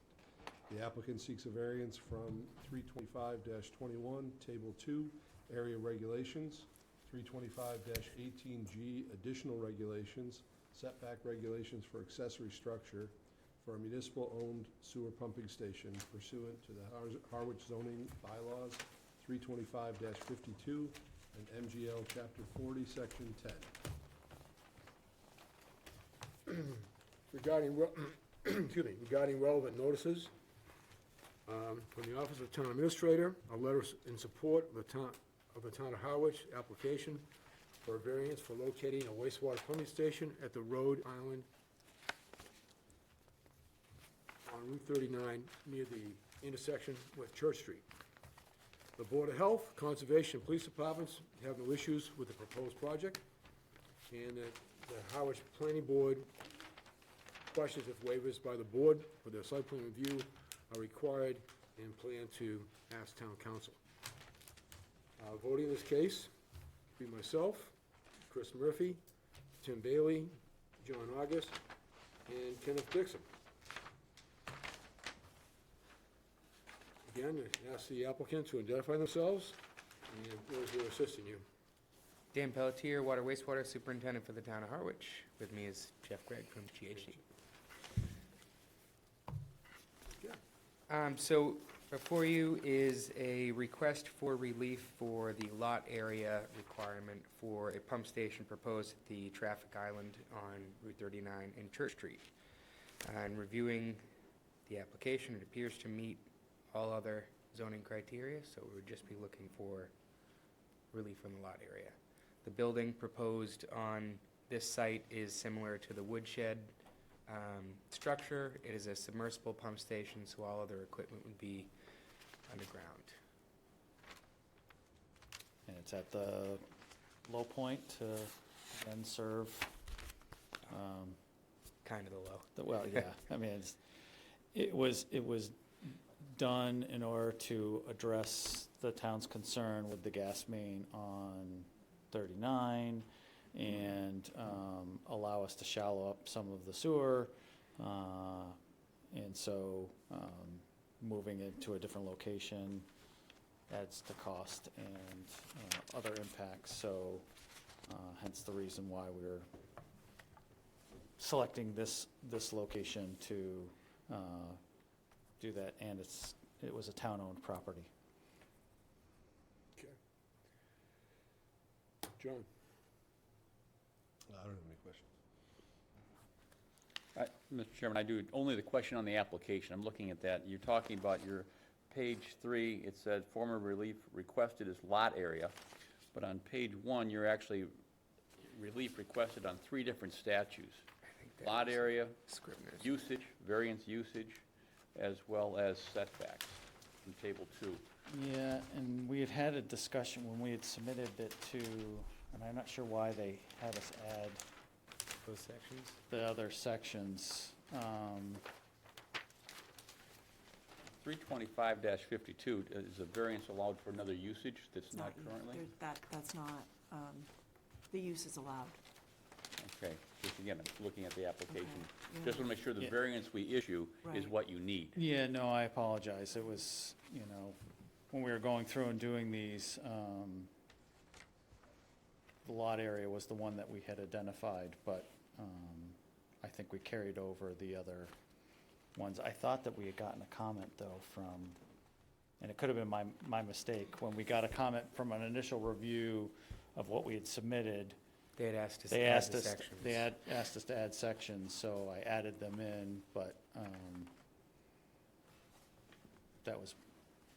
Again, I'm my only mistake. asking because we want, if we grant the variance, we make sure it provides you the relief that you're seeking, Mr. Chairman. Yeah, so I believe, we've had the discussion about this as an accessory structure, so it's a 5-foot setback required, and the closest we are on the yard, front yard setback is we're at 7, so we're beyond the 5 feet from that setback. And then we meet the frontage requirements, so I think all the other requirements of that table were met except for the actual lot area, because it's RR, which is like, 40,000 square feet, and we only have 28. So this is probably a question for the council, if I could. So, does this represent what was the public notice? No, the public, I'm looking at the public notice right now, and the public notice has, applicant seeks a variance from 325-21, Table 2 area regulations, and 325-18G additional regulations, and that's it. It doesn't say anything about a use variance. It says 325, Section 52, or 325-52, but that's variances in general.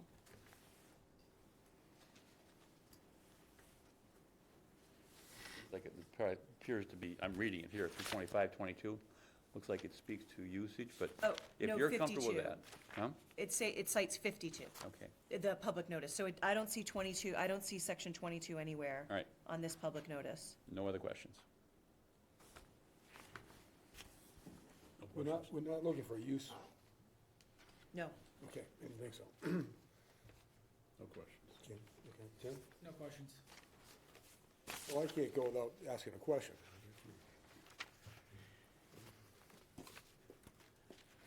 That's why we're here. As Attorney Crowe will testify, the fact that. All right, so the Route 39 traffic island is in a drinking water resource protection area. Are there any regulations that need to be met as a result on how this is constructed, where the pipes are, and? That gets more to, if you're familiar with zoning, well, the Title V constraint on zoning in East Harwich, it is 1 bedroom per 10,000 square foot of lot space, and that is contained within the Title V regs and related to its proximity to the drinking water Okay, protection. all right, has nothing to do with piping or whatever. Correct. And just out of more curiosity, the established frontage is 119 feet.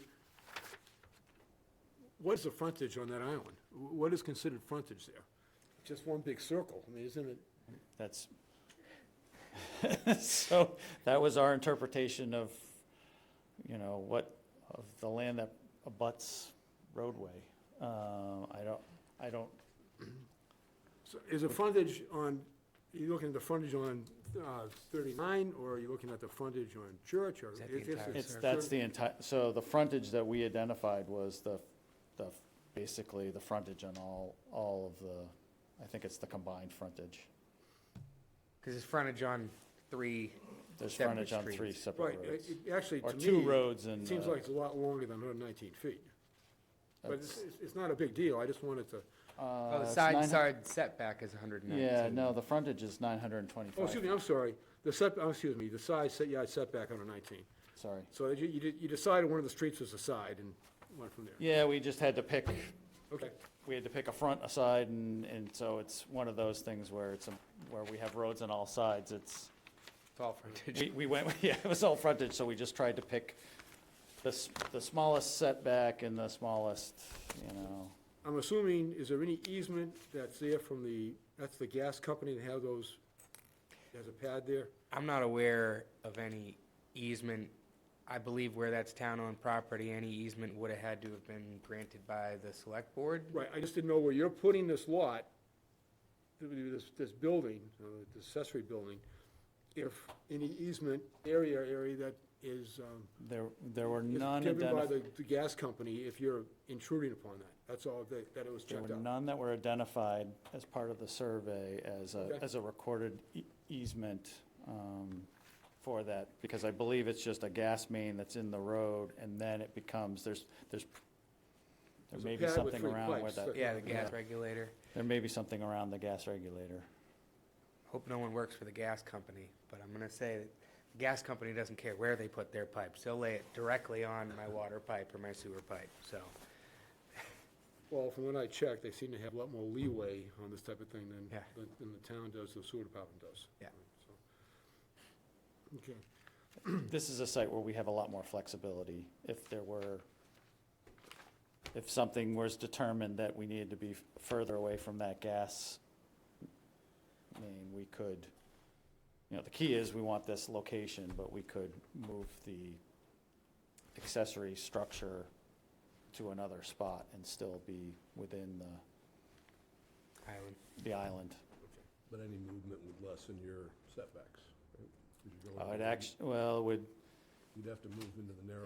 it would shorten one, but since the shortest setback is 20 feet and our two other distances are 44 and 119, we could locate it so we could still meet the 20 and get further away from the, Point of the island, right, is what, you'd have to go yeah, we further into the narrow point. we would move it towards Get where away the from the 44 side, so we'd get closer to 20, stay in there, and we'd still, we could gain 15 feet from that gas main if we really needed to, and still meet your setback requirements. Okay. With the, and we'd have, the variance to allow us to get within, we could mirror it and be 7 feet from the other side if we really needed to. And as the other sites, this has your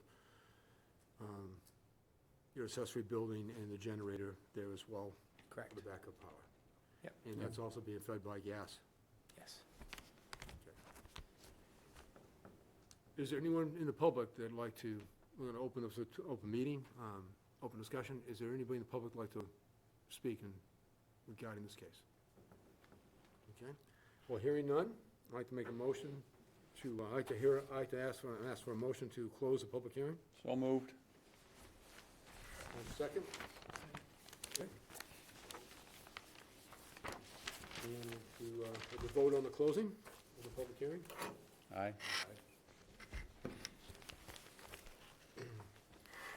Any additional discussion by the board? No. All right, so I will read, I'd like to make a motion regarding this case.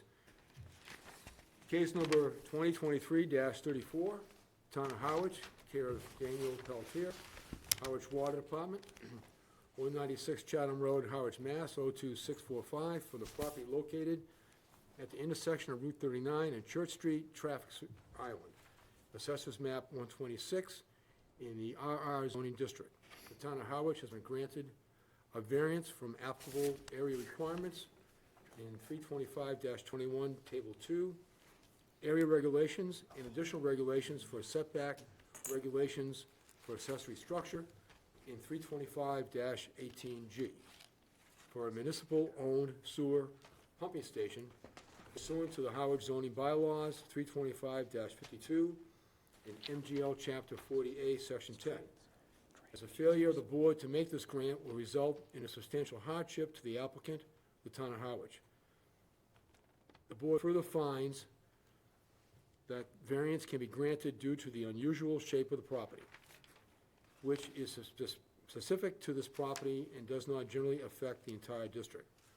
There will be no substantial detriment to the public good for the granting of this variance, and that its granting will not nullify or substantially derogate from the intent or purpose of the bylaw. All work should be performed in accordance with the plans. Said grant and approval are subject to the following conditions. That's twice. Violation of the terms and conditions of this variance may be enforced as a violation of the Howard zoning bylaw pursuant to GL Chapter 48, Section 7, and the Howard zoning bylaw, as these may be amended from time to time. Further, this is subject to the findings of the Howard Planning Board if waivers for site plan review are required. Can I hear any additional discussion on this motion? Can I hear a second, please? Second. That was you? Yes. Okay. Go for a vote. All those in favor? Aye.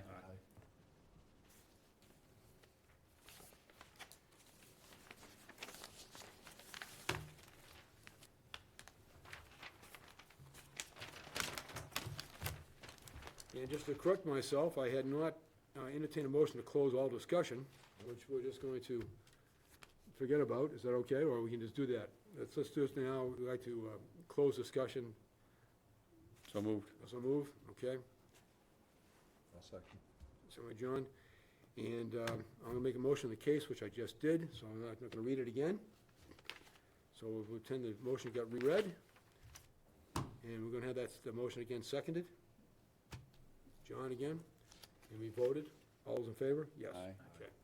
So make sure I keep things in order. Okay. Motion approved.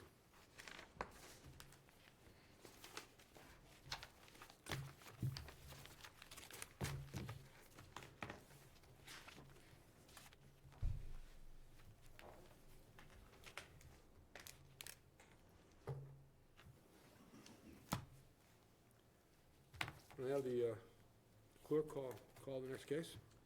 Case number 2023-35, Brian Springsteen, care of Joseph F. Powers, Town of Harwich, 732 Main Street, Harwich, Massachusetts, 02645, for property located at 3 Wilma's Way, Assessor's Map 117, parcel P1-1 in the RR zoning district. The applicant seeks a variance from 325-21, Table 2 Area Regulations, 325-18G, additional regulations, setback regulations for accessory structure for a municipal-owned sewer pumping station pursuant to the Harwich zoning bylaws 325-52 and MGL Chapter 40A, Section 10. Thank you. The, regarding relevant notices, the Board of Health, Conservation, Police Departments have issues with the proposed project, and the Harwich Planning Board questions if waivers by the Board for site plan review are required and plan to ask Town Council. Voting in this case will be myself, Brian Sullivan, Chris Murphy, Timothy Bailey, John August, and Kenneth Dixon. Chair asks the applicant to introduce themselves and those helping you. And now this is your fourth case. Now, you guys are getting better each case regarding how you're approaching the relief needed. So, I mean, this is your final at bat. I want this to be a home run. Well, then I'll let Dan swing.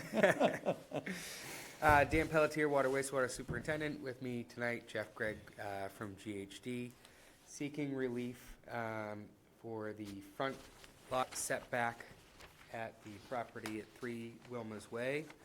This is in support of a wastewater pump station, also submersible in style with the woodshed structure, driven to this location predominantly due to topography. And I think that's it. I believe we've determined that due to the size, it is an accessory structure, I guess. Yes. So we are seeking relief on that as well. Not setbacks for that. Oh, front setback. Just the front setback, because we're right on the So, property line. all right. You guys speak, you completed your presentation? Okay. So the front yard setback, they have down as 0. Now, looking at the plan, you have a brick area in the front. Is that brick area is on It's the in the property? road right of way. The town right away. Oh, that's on the town right away. Yep. It's not on Mr. Springsteen's property. Correct. Okay, I was wondering where you're taking the 0 from it. From looking at it, I didn't realize I was on the town right away. We're taking it from the property line. There's a pretty sizable shoulder on the road. Right. So we're taking it from the actual property line, which is where the structures, the shed is sitting right on that property line. Just realize the site plan table shows a 15-foot setback, not 0. Front yard setback, I Table. had 0. You mean on the plan? Oh. So it's incorrect on the plan. It was correct on the table that we submitted in it's 0. So the application is the correct number, not the plan? Yes. Sorry.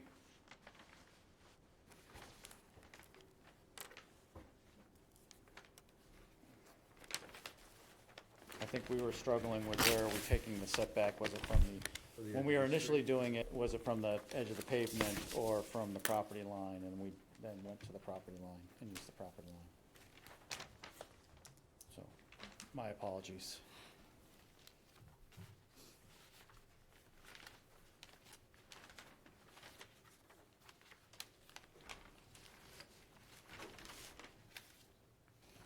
Any other questions, John? No question. Ken? No questions. No questions.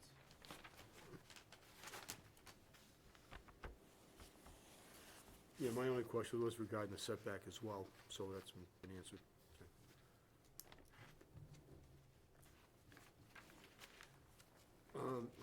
In addition to, obviously, your discussions with Brian Springsteen, and you gathering the fact that he's permitted the town to speak in his behalf, I'm assuming that you folks the town is squared away with discussions on the easement, or you're still in discussions? Still in negotiations. So all the easements we need are contingent upon us receiving the independent appraisals for said property. So I'm expecting to receive those next week, at which point, hopefully we can, and I'm optimistic that we'll be able to come to terms with all the property owners.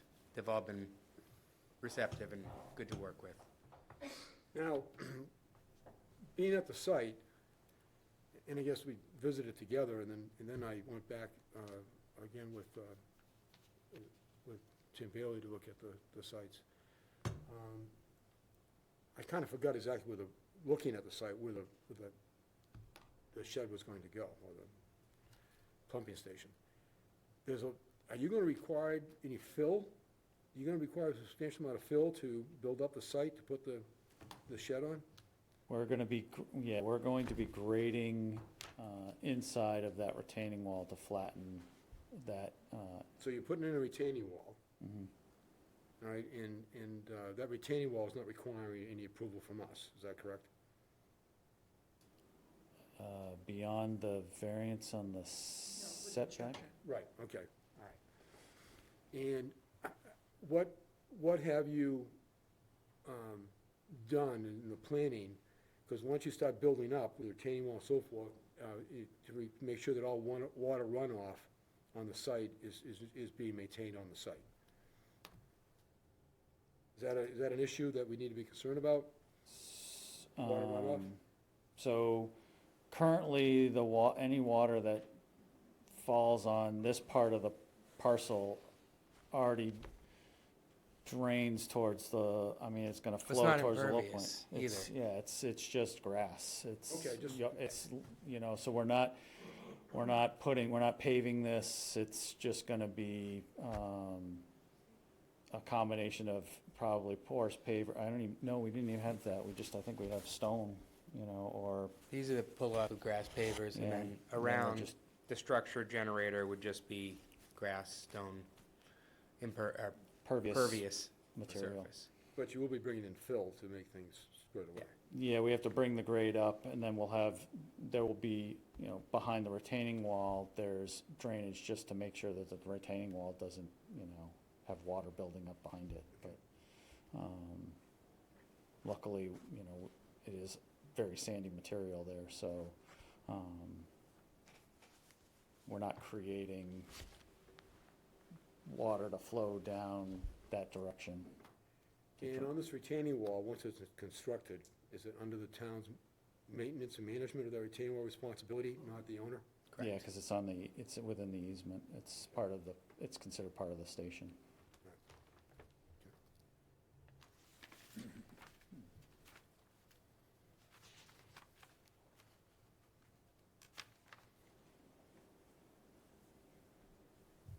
Any other questions at this moment? Okay. I'd like to ask anyone in the public that would like to speak in regards to this case. All right. Is there no one else in the public, or no one in the public who wants to discuss this? Just ask for final comments from, okay, and I'd like to have a motion to close the public hearing. So moved. Second. All those in favor of the closing? Aye.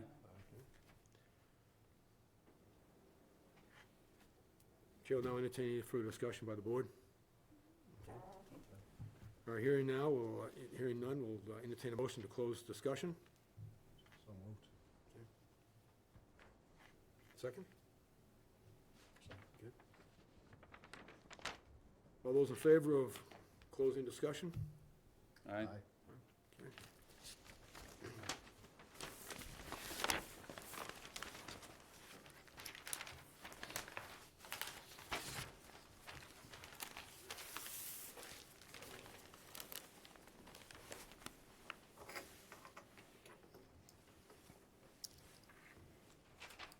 Case number 2023-35, Brian Springteen, care of Joseph F. Powers, Town of Harwich, 32 Main Street, Harwich, Mass. 02645.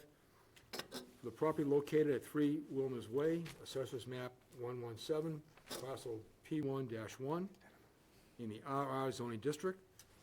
The Town of Harwich has been granted a variance from applicable area requirements in 325-21, Table 2, area regulations and additional regulations for setback regulations for accessory structure, and 325-18G for a municipal-owned sewer pumping station pursuant to the Howard zoning bylaws 325-52 and MGL Chapter 40A, Section 10. As a failure of the board to make this grant will result in a substantial hardship to the applicant, the Town of Harwich, the board further finds that the variance can be granted due to the unusual shape of the property, which is specific to this property and does not generally affect the entire district.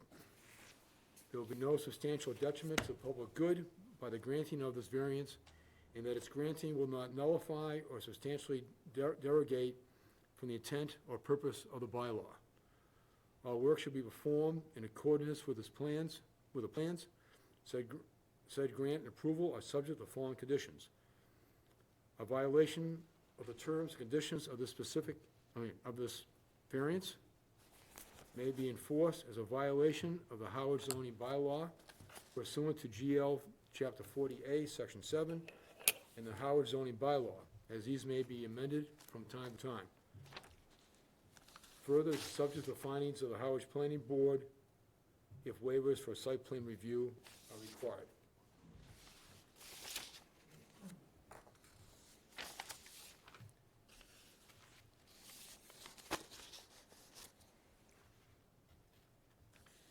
Any further discussion on the board on the motion? Okay. Can I have a second? Second. Second by Ken. Like to vote on the motion, please? All those in favor? Aye. All right, it's fully approved. You're done. Thank you. All right. Appreciate it. Have a good evening. Thank you.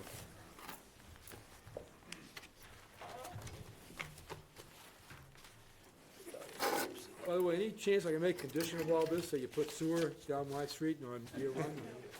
Which one? I can't do that? I mean, Your counsel's You're outta telling, here. counsel's telling Counsel's me telling I you can't do that? No, you cannot. yeah. You cannot. It's on TV, I said he can't. Okay, am I all set? Yeah, you are. Okay, thank you. It was nice to meet all of you guys. Nice to meet you. Well, If you need help with those decisions, I will, yeah, just let me know, yeah, yeah, when the decisions are done, I Yeah. will forward them to you that's good. before we That's, yeah, sign and approve. okay, that sounds great. All right, nice to meet you finally. My pleasure. Guys, we're just gonna take a 5-minute break, and we're gonna get to the next two cases, okay? Thank you. Appreciate your patience here tonight for the other two applicants.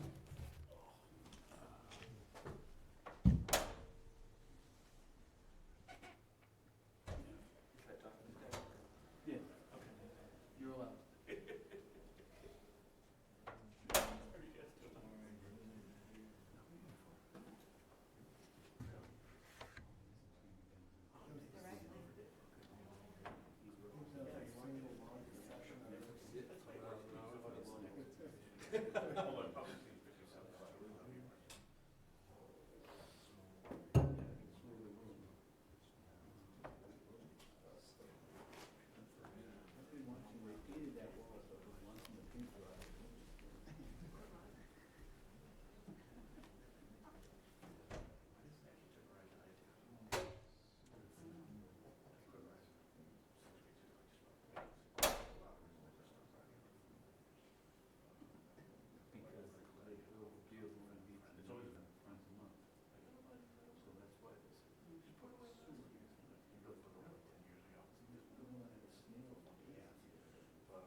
to know.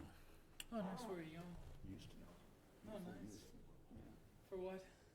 My wife's mother passed away a couple of years ago, and his brother made a bunch of, pictures and stuff. Put into a U-Haul with furniture and all that, hauled it to his house in Houston.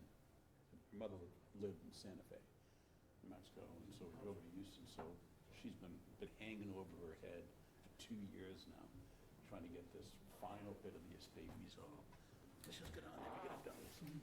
And down there, she and her brothers and sister will probably sit through pictures, and my Joe went back and forth to CVS, okay, you want 3 copies of this, right? Okay. I'd probably get a jump drive and, those little thumb drives and Yep. just make a bunch of copies. You go to one of those copy machines at CVS or wherever, and most of them have them, I think, so.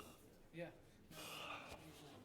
Well, on top of my grandmother died in the last 6 months, and so we've been doing stuff. Like their wedding album.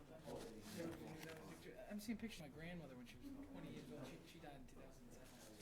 And I'm like, wow, that's pretty cool. It is fun doing that. So you see all those elements there? Yeah, exactly. But maybe we got They didn't always look old. Like, it was funny, actually, my great-grandmother, and so she was in some of the pictures, and it's like, oh my God, you can't even do it in your head, Right. you know? My,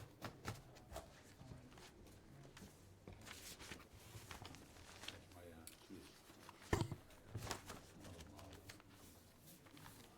86 something. That's a good one. Yeah. My mother was in the 70s, No way. Good for her, wow. Nice.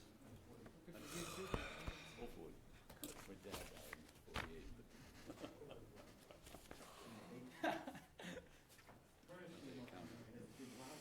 Somewhere in the middle is fatty. I've got butterscotch if you need one. Not that kind of problem. What is it?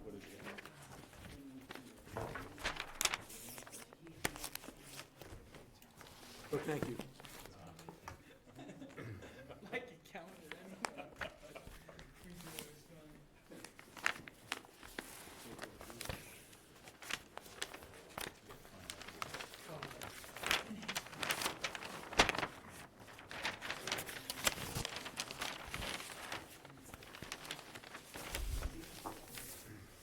Okay, guess we're back in session.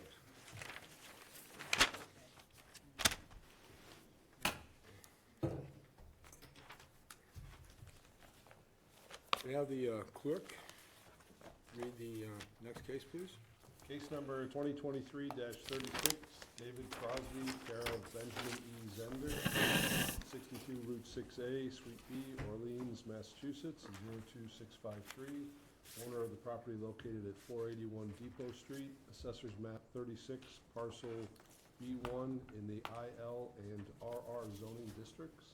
The applicant seeks a special permit from 325-51Q multifamily special permit, 325-54A2 non-conforming structures and uses, 325-2 word uses and definitions, 325-8 applicability of use regulations, 325 Table 1, Table of Use Regulations, use number 39, self-storage. Pursuant to the Harwich zoning bylaws, 325-51 and MGL Chapter 40, Section 9. Thank you. Regarding relevant notices or requirements of the departments, the Board of Health indicates this project will require a fully compliant septic system to be installed. Further, a complete septic application will be required prior to building permit sign-off. The Historic Commission reported the house is on the historic inventory property list, as the building is over 100 years old. Therefore, any demo to the exterior of the building will require historic approval. The The conservation and police departments have no concerns.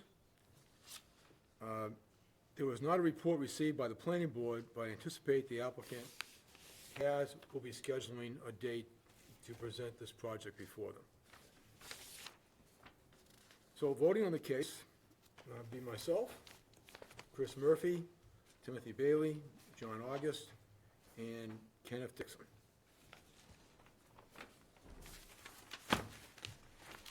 I'd like to, Mr. Chair, I'd like to ask the applicant and representative to introduce themselves and anybody that's assisting you to present this application. Yeah, thank you, Mr. Chairman. My name is Ben Zender. I'm an attorney in Orleans, and with me is my client, David Crosby, who's the owner of the property. May I? Yes, please. Well, thank you. Please proceed. I'm hoping the explanation is less complicated than the legal notice on this, and it almost is. This is an unusual case, and I have to preface this by saying I'm not sure we need zoning relief in this case, but this is one of those situations when you work it through with staff, you go get the zoning permit if there's any questions. So, as I explained it, maybe I'll be a little more clear about this. This lot is unusual at 481 Depot Street, as you can see from the site plan, that part of the lot is in the IL district and part of the lot is in the RR district. The zoning line goes almost right to the middle of the lot.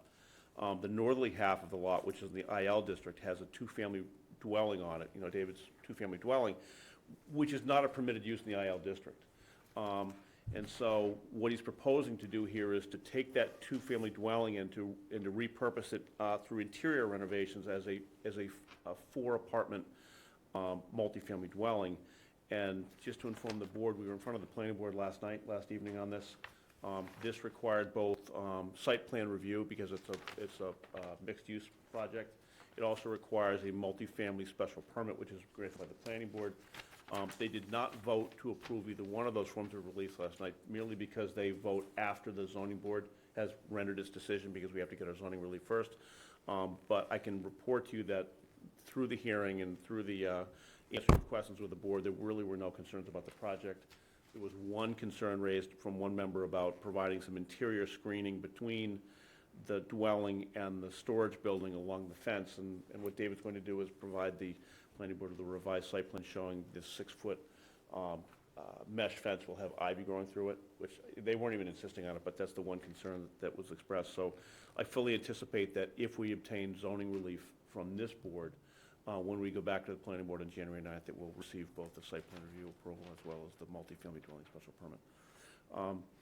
This is a little unusual because in the IL district, self-storage buildings are a permitted use.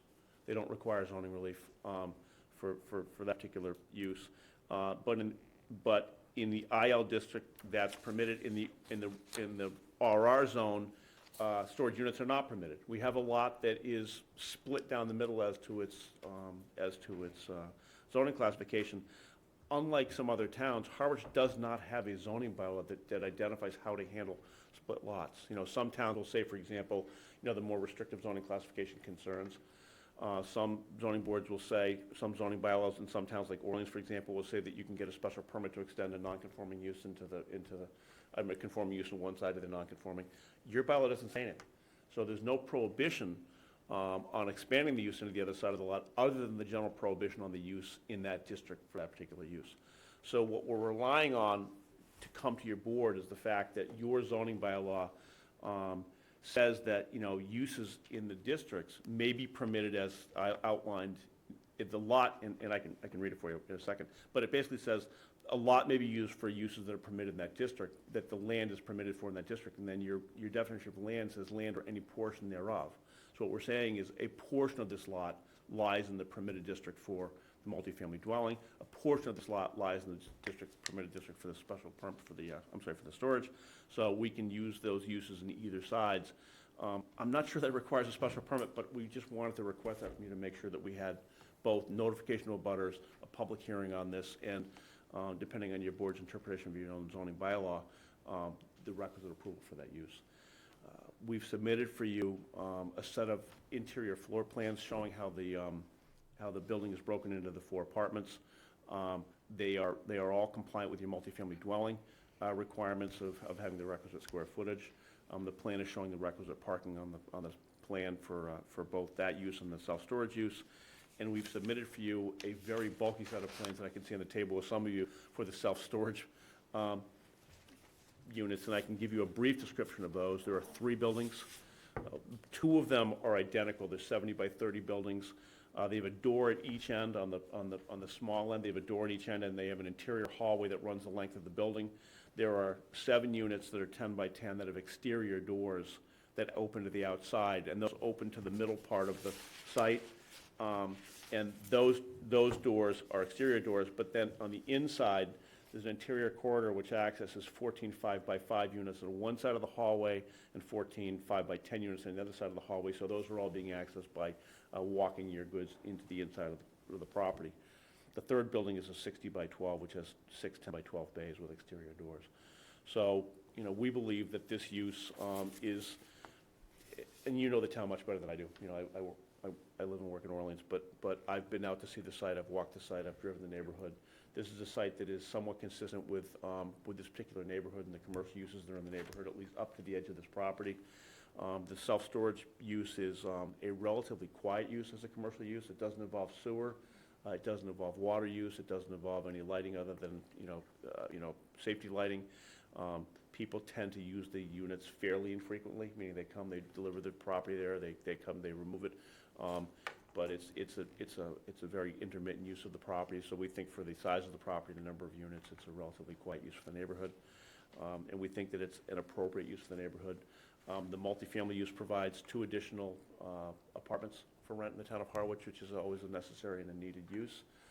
By its very nature, putting 4 apartments in this building, it's not going to be high-value housing. It's going to be the type of housing that would provide workforce housing. And then the storage units themselves will provide needed storage in the town for people so they don't have to travel either outside of the town or further in the town to get to store their goods.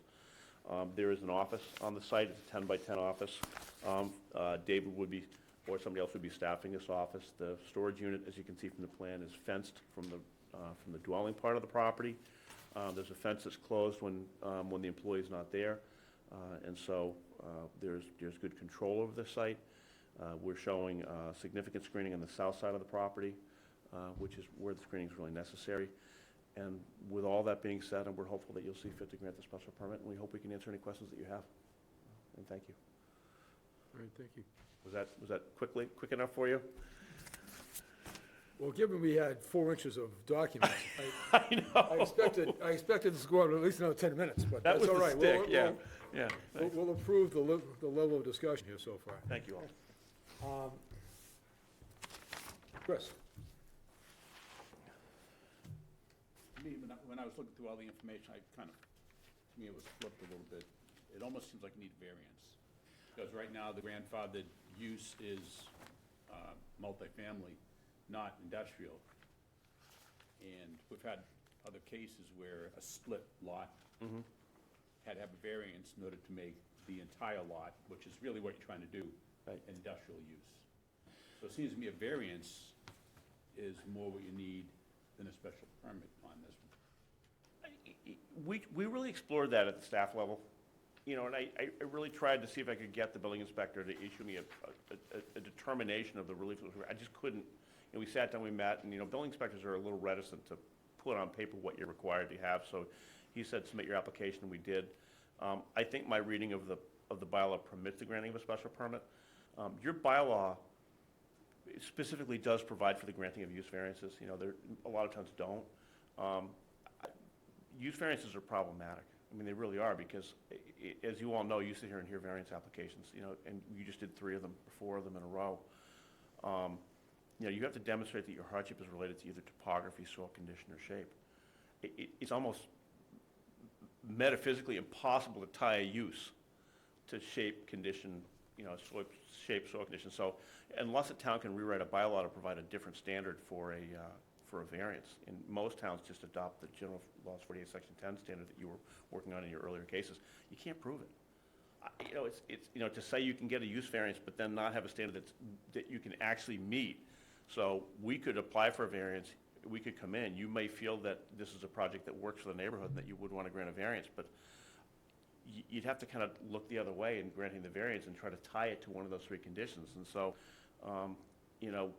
again, my reading of the zoning bylaw, the way it defines a lot or any portion of a lot, being used for the uses.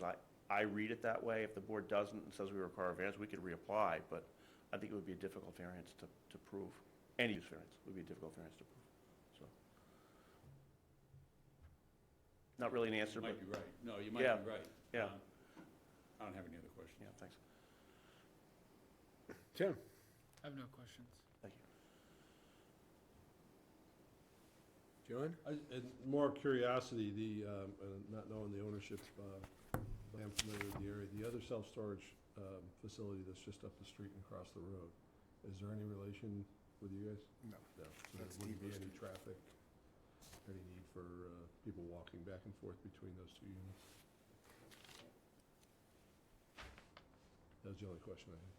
Thanks. You talk about potentially, now, I don't want to use the word affordable housing, but because it's older and smaller, do you have any idea what proposed rents might be? Cost-wise? Yeah. I think fair market value. I have a unit now over in Brewster. I think 2 bedrooms are ranging between 22 and 2,400. 3 bedrooms about 26 to 2,800, and 1 bedroom's about 1,500 to 2,000. So you'd assume the same here? Yeah, That absolutely. ballpark? Yeah, at the moment I have one of the units rented out, and it's 1,700 a month, including utilities. And that's a one-bedroom or two? It's a 1-bedroom. One bedroom. Then the other question I had, and just for clarification, the quitclaim deed that's attached in here, help me understand that a little bit, because it's crossed off, there's an asterisk, there's another person, Stephen Farnsworth, is added. Can you tell me what that conveys? Trust. The property's held within a trust. Well, Stephen Farnsworth is a trustee within the trust that we created, but those are basically formulated just for trust documents. Okay, 'cause it lists you as the owner on the application, Correct. but in theory, it's the trust that owns the property? Correct. That's just clarification for me. All right, thank you. And it's complex, Mr. Chairman, when it's across 2 lots. I kind of favor the attorney's position here, that any part thereof, but I am certainly not an attorney. So it's not really in the form of a question, more of a statement. We'd like to keep it that way, so, yeah. Any other questions? No? I've got a couple.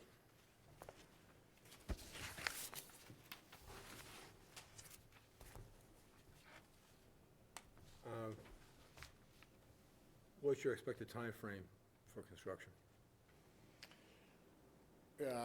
Within permitting, I'll probably start the apartment sometime late spring and just start going piecemeal by piecemeal. The idea is to get the apartments done first, and then I have a bunch of work on the property that needs to be done for grading and whatnot, and then we'll follow into that after. Do you anticipate that you'll be able to, and I think I know the answer to this, but keep all of your construction vehicles on the property? Oh, yeah. Yeah. So, other than the abutters notice that was mailed out, have there been any discussion with any of the neighbors?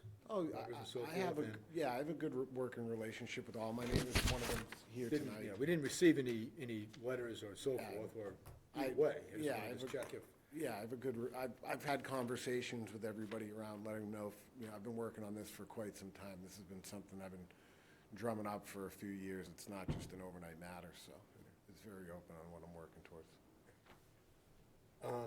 I didn't in detail study the construction plans, all right? So I just wanted to make that, I asked. Neither did I. Okay, well, I'm not being paid the big bucks, but if you want to, anyways. Is there any demolition to the exterior of the No. existing frame? Zero, Zero. So there shouldn't be any issues with the historic commission? none. And if there is, I mean, look, if it turns out that, anything's changing on the exterior, whether it's color, siding, and like that, we'll have to apply to historic and get their approval on it, but Put I, a stairway in, right? Yeah, exterior stairway. An exterior in the rear of the home. Right, you have an exterior stairway someplace in the back and the rear. Yeah, in the rear of the home. That's for, okay. How much additional habitable space is going to be created with this? Say that again? Is it going to be, how much additional habitable space is going to be created? Additional habitable space, not a ton. I mean, the house is virtually well finished now. Okay. The only real construction that's happening to create the separation, as you noted, the exterior staircase in the rear. There's an interior staircase that's being removed, which will separate the two floors. And then in the existing living room, there's a cathedral ceiling, which is basically gonna turn into a second floor. I'm gonna remove Okay, that, I see. which goes into a storage area to open up. So maybe a total of 800 additional square feet habitably.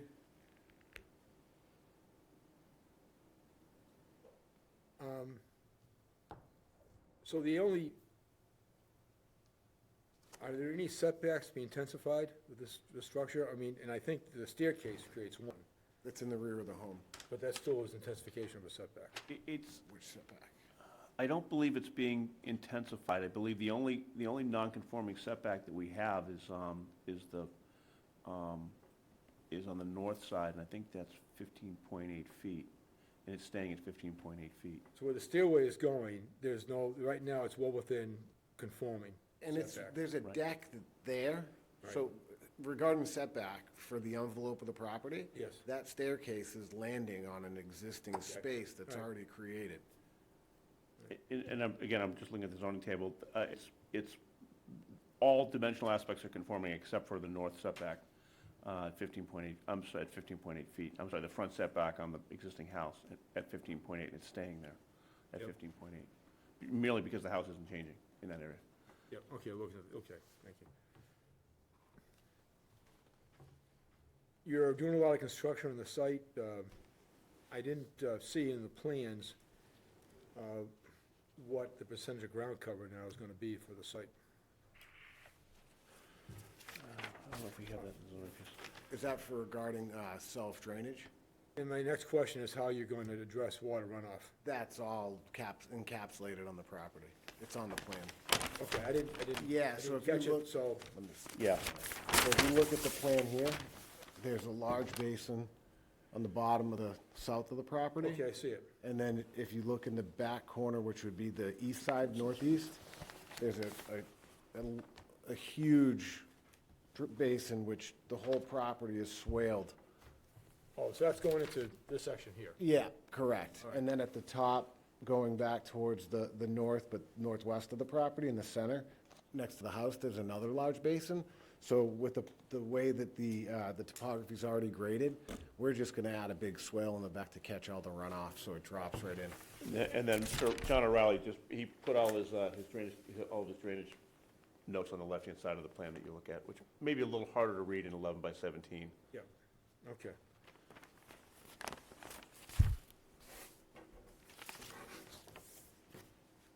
As well as, just for a side note, there is a new septic proposed on here as well, which was part of the health department's condition.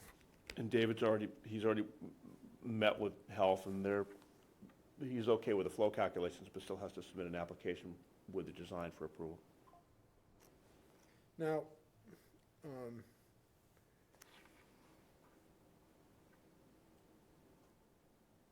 on the site here, when people are coming in, how is parking being handled when folks come in to go to the site? It might be easier if I just, Sure. I'm going to ask if I could approach and lead to that, but, so you come in off the street here into the property, and there's a driveway here, there's a fence right here with a gate, and the entire storage unit has a fence that surrounds it here, so people will come in, if they're coming to the residence, they're coming in on the north side, and they're parking along here, or coming in on the south side and parking here. The employee will park down in a parking space here to go to the office here, and then people using the storage facility will come in their vehicles, will come to their units, undertake whatever they're doing, and will come back out again. Okay. So,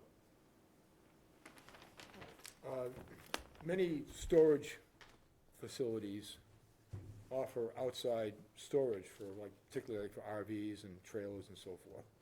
Are you gonna be, so there will be no outside storage?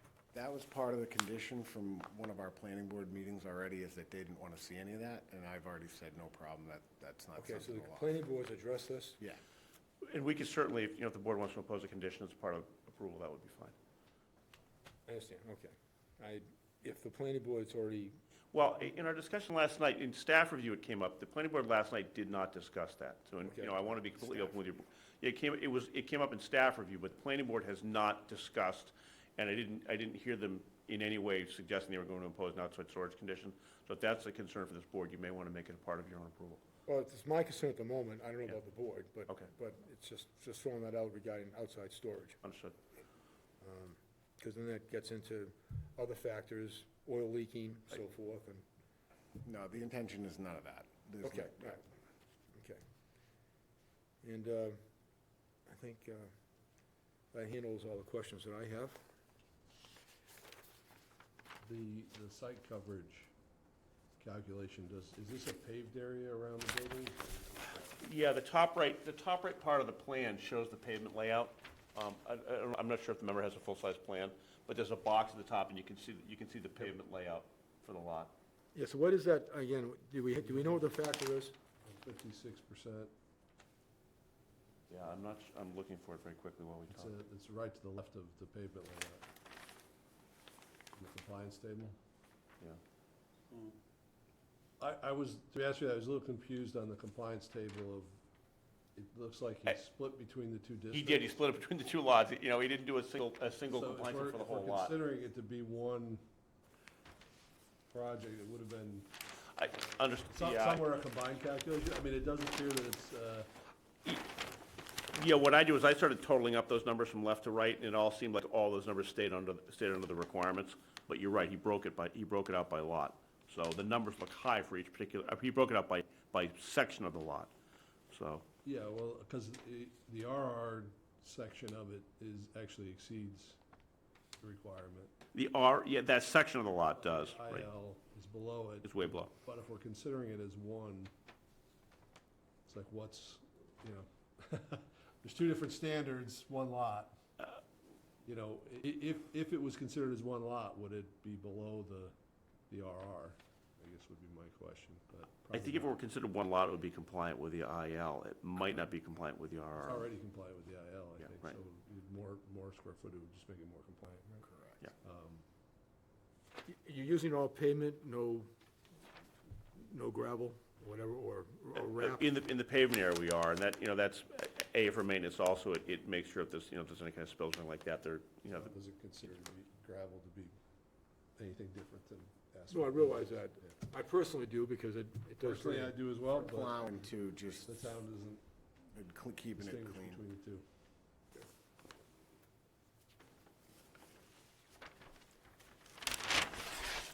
Any other questions at the moment from the board?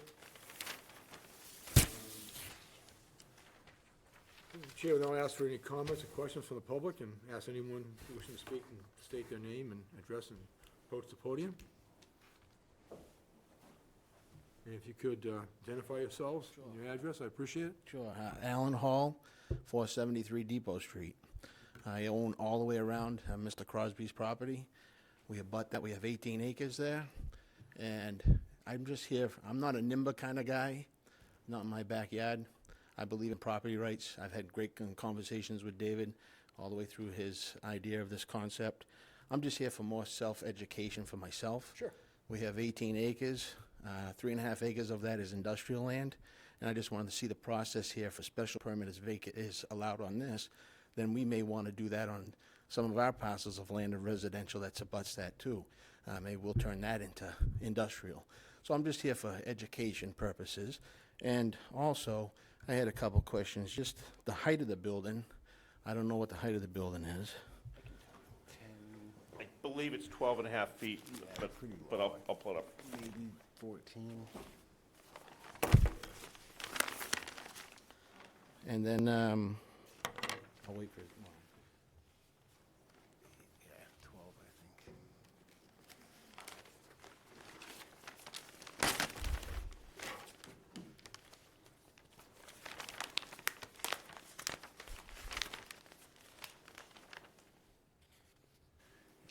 It's, the height from the ground level to the top of the ridge is 10 and a half feet.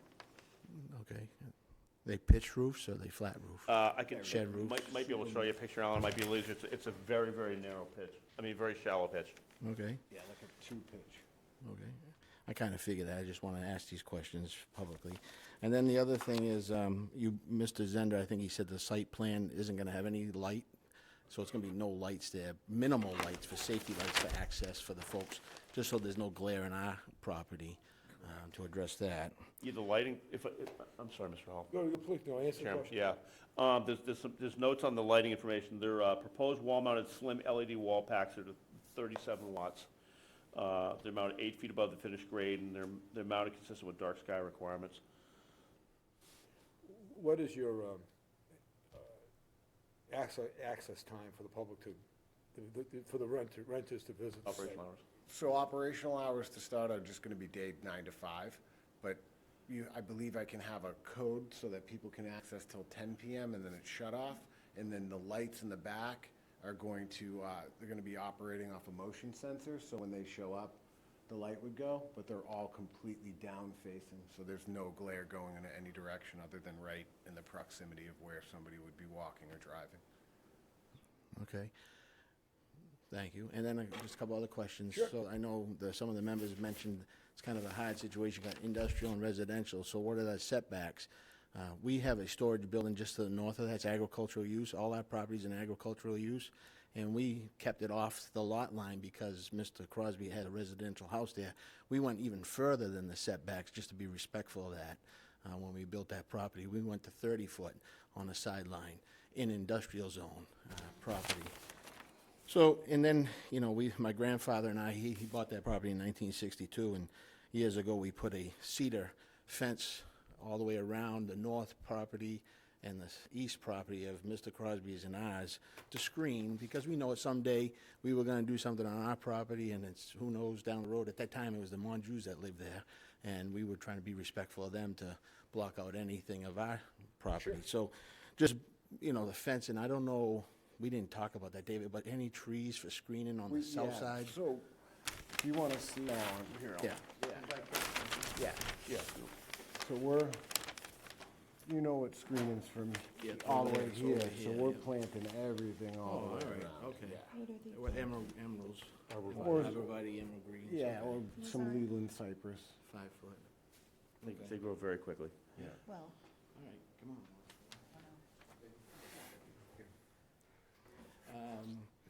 And let's see, I guess that's about it. Just more, like I said, more for educational purposes for me going forward with my brother, my other brothers, we own the property there, so, you know, we just want to know what's happening for the future. If I could just, you know, casually address a couple of your questions. First of all, when there's more than one use on a property, in this case, we have a residential use and an industrial use. The setbacks are based upon the use of the structure. So that the setback for a multifamily house is whatever is required for a multifamily house in that type of district, okay? Then the setback for the industrial buildings are based upon the zoning requirements that would be for an industrial building. That's typically how it's viewed. So Okay. through, okay. So sorry. the setbacks will be different, you know, based upon the use of the structure, right? Now,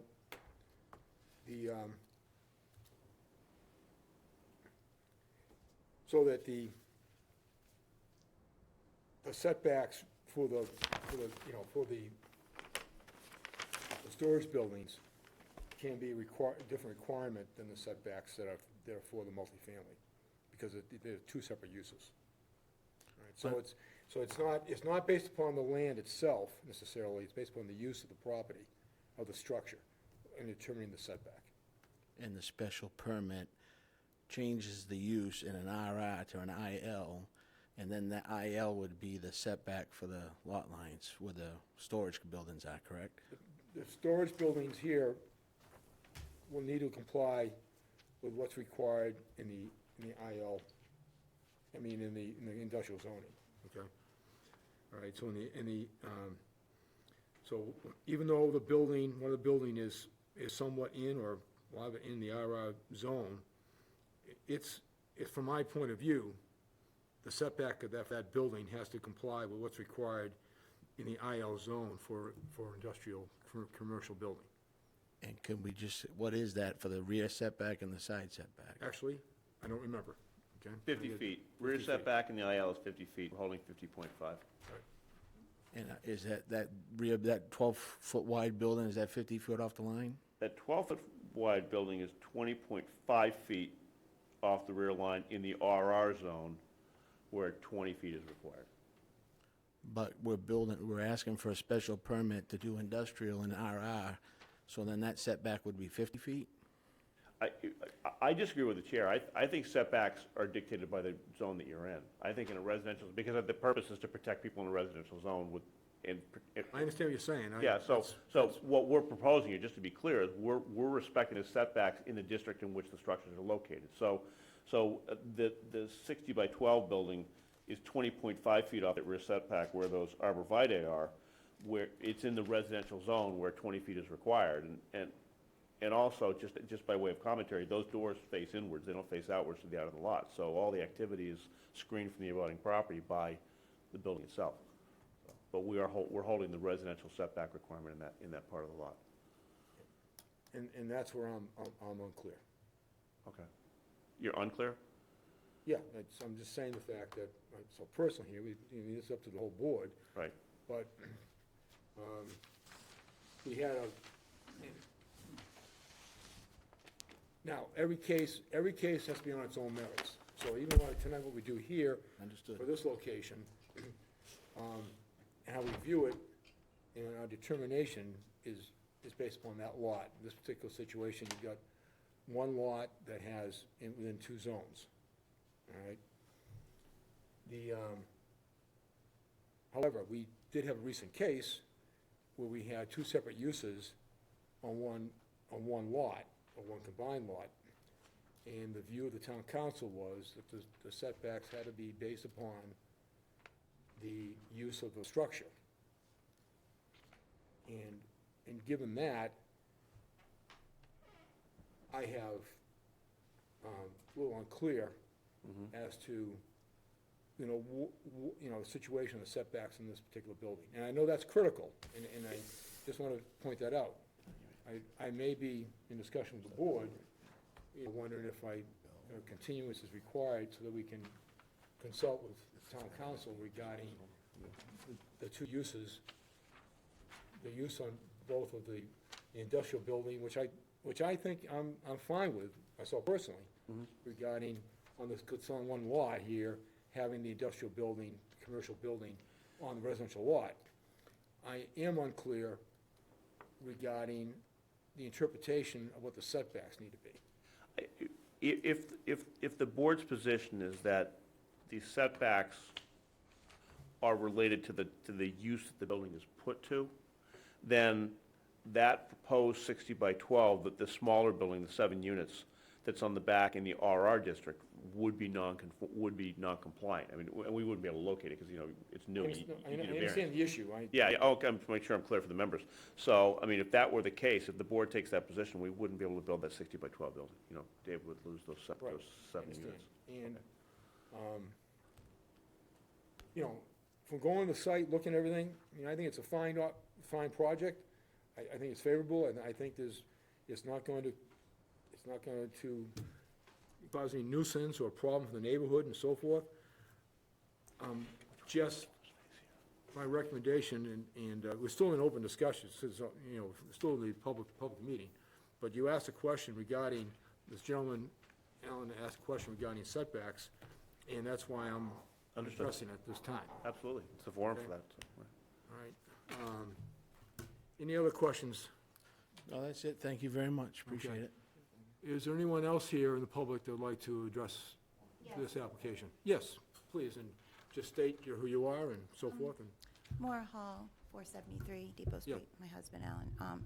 So you said that people are going to actually have access to this building through a passcode up until possibly 10 o'clock at night, that they would be driving around the building, which is, so we are just south. We're talking about the fact that our house is sitting on the south of this project, so all the residential portion that I guess the storage buildings would be on, we're abutting that directly. So the screening is a concern to me as far as how much screening, because right now there's nice trees, you know, kind of separating us, and you look across the road, past the bog, you see that. And then, you know, the activity going on in there, possibly till 10. People coming in and out, the motion sensor lights going on and off, that's a concern for me. We can adjust the time. I'm not. So- The idea for me is, I think you guys know, I mean, we've known each other a long time. Like, the idea is to do this so that everybody in the neighborhood's, you know, happy with the end result. You know, if 8 o'clock is something that's better, then we can work the hours to that. It's not a big deal to me at all. Yeah. And leaving some of the screening that's there, I have no issues with that. The only problem I think that we have is to make sure that we can fit the new stuff in too, even so we could double it up, so whatever's there, because I think a lot of what exists between you and I at the moment is on your land. I think there's a Yeah, good chunk of there that is a good chunk of it that we already can leave on that us, and but, then just plant along the line there. but where there's going to be buildings, and how high are those storage structures? 12 feet, less. So less these than- 5-foot trees, I mean, I'm going to see a lot of your building for a long, long time. Not that long. Yeah, that's an excellent point, I mean, that she's making. And then the other question I had was, what was the, sort of the calculation or the upshot of the lot coverage density percent that we are ending out with once all of the structures are there? It's borderline as to, it seems to be borderline on compliance, but at the same time, it doesn't seem to be, I mean, my gut feeling is unreasonable, okay, but Okay. we need to, I just thought there was wasn't there some discussion between you all Yes, on and the, I would- on the, a little bit of back and forth as to if we whether have the another entire meeting, if there is calculation? another meeting, I would just like to get that clarified as to what we are for the total. We could do a total percentage.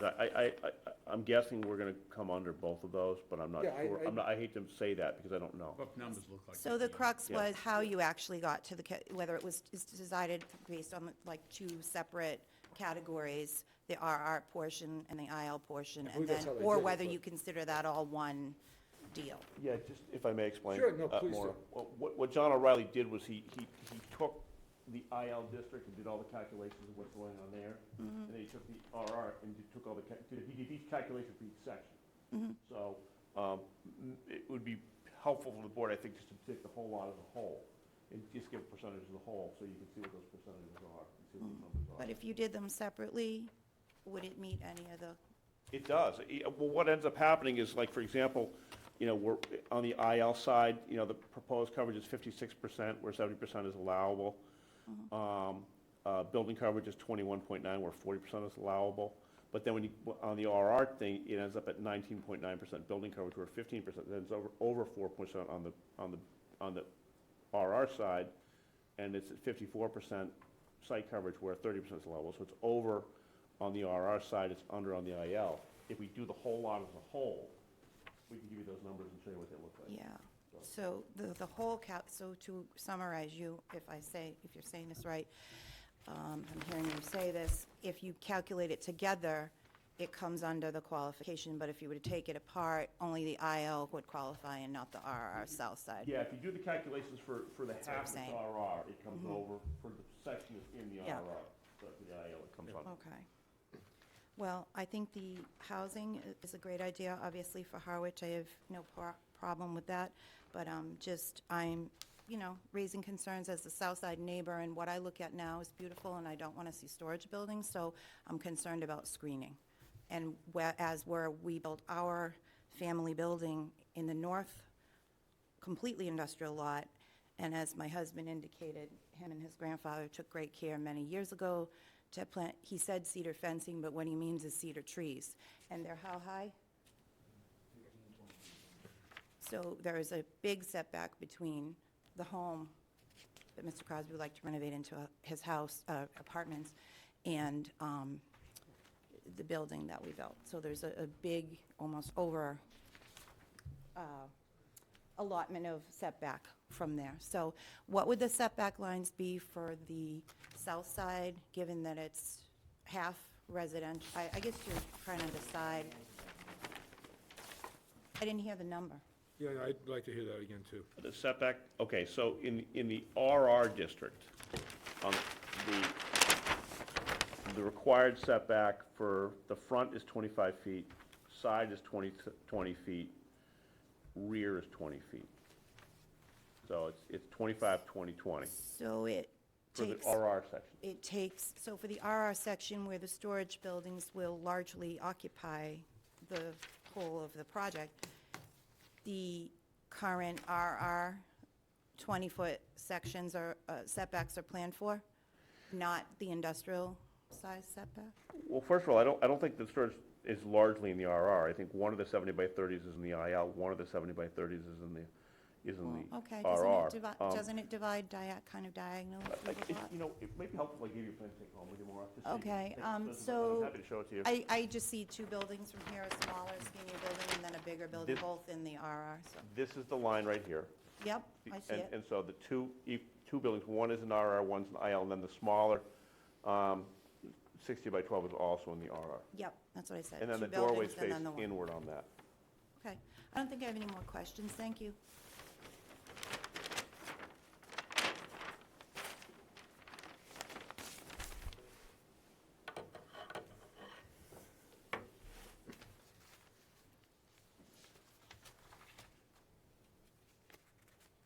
Is there anyone else in the public that'd like to speak to this?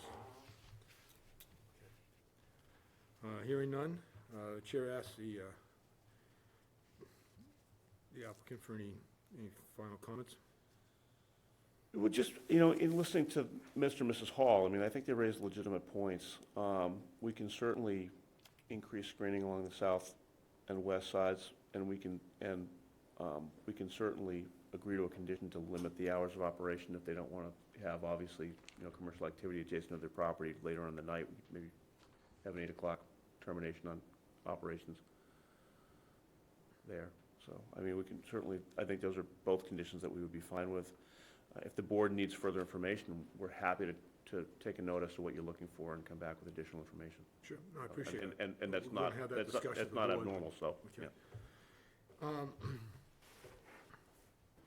I mean, regarding, just throwing this out, when there's, I think the point you made regarding having type of lighting that's just turns on when there's motion to sensors, and that they're, I forget what the exact word is, the dark lighting that, you know, shades down, and the fact that people in the cars with headlights, you know, 3 feet off the ground, I believe, you know, screening can be accomplished to bang down, you know, knock down a lot of the light going into the adjacent properties. So I think that can, I think you certainly can accomplish something, you know, to meet the benefit of the abutters.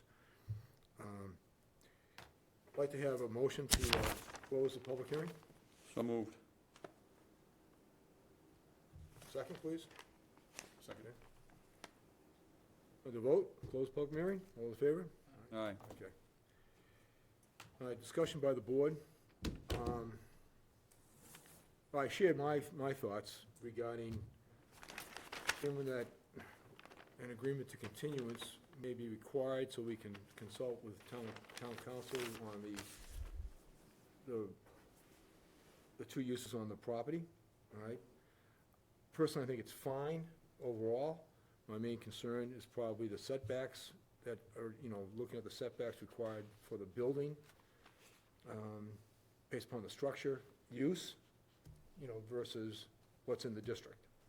Okay, so I'm unclear about that. Now, if the other board members here feel otherwise, you know, I'm fine with continuing forward the meeting. Just like to have discussion from you guys and your thoughts on my comments. I agree with you. I think clarification would be helpful on the use versus zoning district, you know, on the setbacks, but I also think on the lot coverage, because we may have to grant special permit on that as well, right? Because I think you're gonna end up over on site coverage. Just guessing. Building coverage, you're probably okay on, but site coverage, it looks to me like even if you combine them, it's still gonna be over. I scratched it out for what it's worth. It's got 25.4, which would be less, obviously. I'm not the surveyor, but general. For site coverage or For building site coverage? You came up with what? 25.4%. That seems Well, really low. I think you're, Yeah. That would be building coverage, Building Tim. coverage. that's building coverage. We're not, we're not, Parking Yeah, lots. my guess is building coverage is probably okay, but I'm thinking What of about site coverage. it's site coverage. Again, It should be okay. It should be okay. We need to run the Should- numbers. Yeah, I think it's. Just gonna look be at close. them.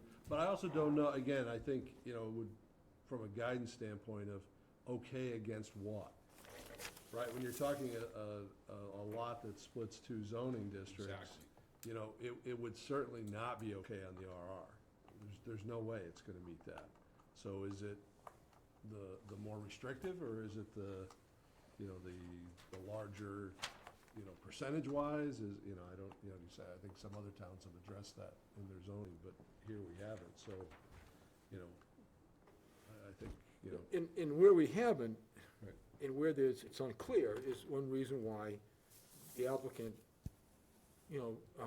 may certainly be within, we had the opportunity to consider that, and since it's unclear, granting, the special permits. I Right, I yeah, as I recognize said, that. I mean, I'm not saying that it would be What- a no, but we just need to make sure it's covered by. What's a hard fact is regarding, we've got to check, is establishing the setbacks, okay? Your point on other towns, there's no doubt there's a lot of inconsistencies in this. I mean, we talk about it all the time, but this is the law in Howard, right? And I'm trying to figure out how we can do this as a special permit based on the inconsistency. It doesn't seem like it fits to me. I'm certainly open to arguments, because when you drive through that neighborhood, it fits in the neighborhood. That's Yeah. pretty obvious, right? I mean, you drive down there, I was there, driven down there many times. I'm not responding really just because you've closed it to public comment. Well, go- I'm I nodding go- like an idiot here. I'm sorry, it's just I don't Yeah, want no, to so- break your rules, No, so. it yeah. fits, but Yeah. legally, can you do it? And I think that's where I'm open argument, and we can show me why a special permit fits in this case. Well, I personally, Because it's, yeah, we're putting a industrial in a residential, On a split lot. and the pre-existing nonconformity is a residential and an industrial. So, it fit, I mean, it makes good use, it's an excellent idea to have it, and certainly making a four-unit house, I'm all for that. But the other, just haven't, we gotta figure out a legal way to do it.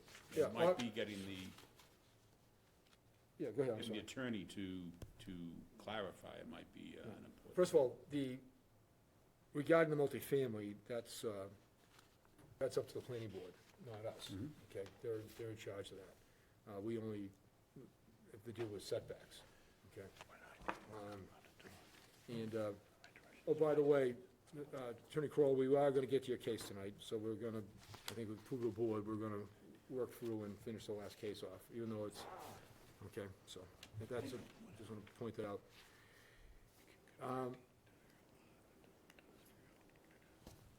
Just a point of clarification, Mr. Chairman. This is one lot with two different stretches across two zoning, is that Yes. correct? Yes. One lot, it wasn't combined, I'm just talking, And it predates the zoning. The lot does, right? So, that makes it even more complicated. exactly. Yeah, Because I have two questions that tonight, I could not vote to support this because I don't know about the site coverage, if that also is going to require another special permit. I don't think a variance. And the setbacks, and this is complicated, and I'm not willing to approve this without additional counsel. That's where I would stand as a board member. So,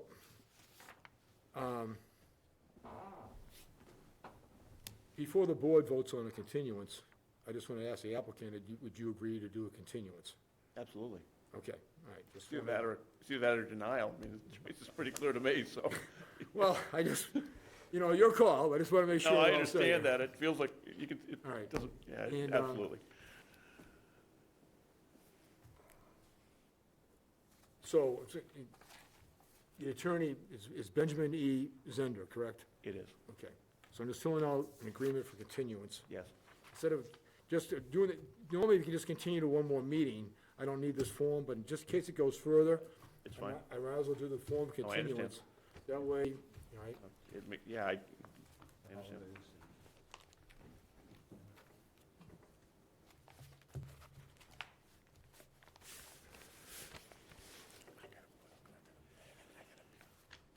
Look, we can talk about this. I can't start negotiating right now.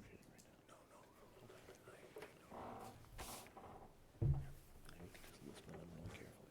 I got this.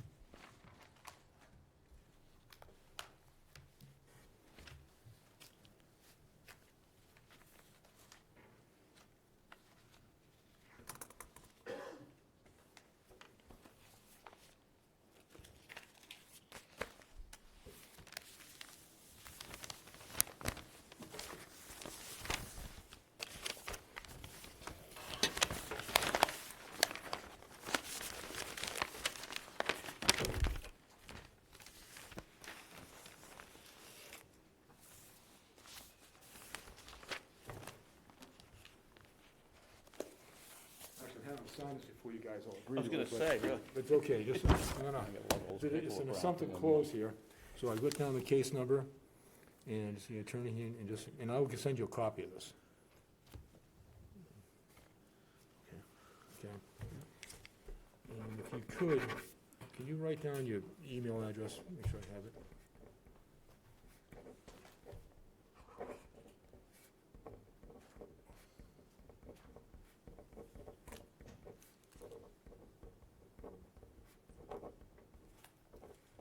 And why don't you give me your phone number as well? Yeah, it's right here. Oh, okay.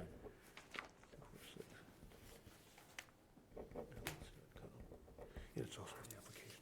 Oh, okay, sorry, okay. Thank you so much. All right.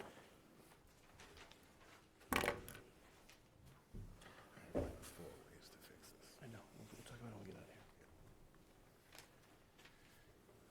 of here. Joe, I make a motion that we have a continuance for this case number 2023-36 for 481 Depot Street. I have a second on that?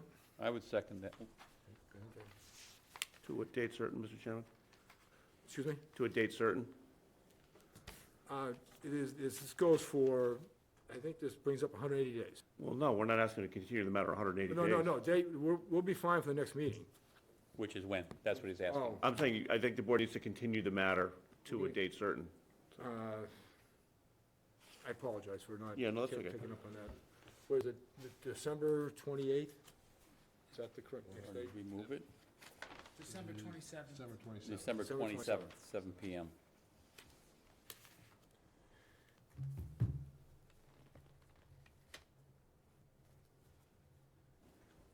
Now, all those in favor? Actually, can I have a second on that? Do we get a second? Yeah, he seconded. Okay. On favor? All those in favor? Aye. Aye. Now, just a couple of thoughts here. If you would, I will, Attorney, send you,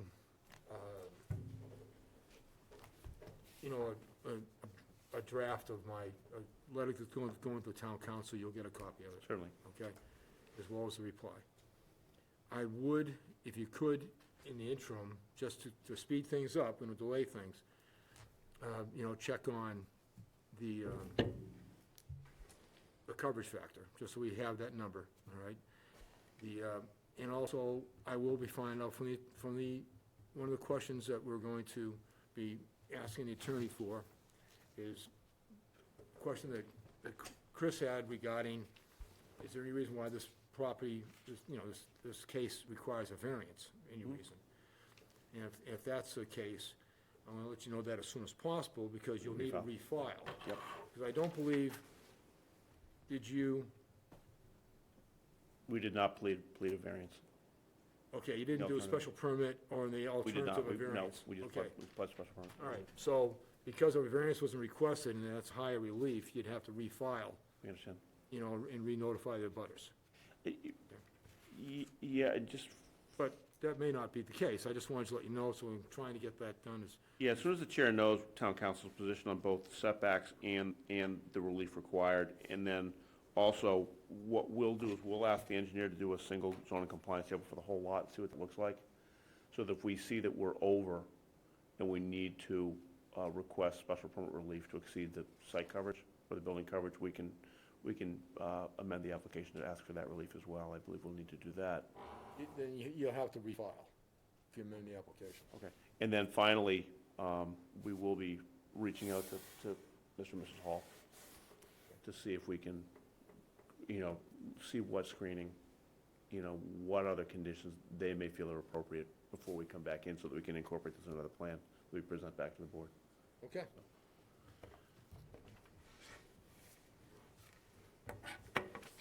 With the continuance and agreement, I believe this case is closed for this evening. I don't think we need. Have the members And, voted on the continuance? Yeah, we did. Okay, thank you. We did vote. Thank It was an overwhelming majority. Thank you very much. Thank you all for your time. It was nice to see you all. Thanks. Thank you.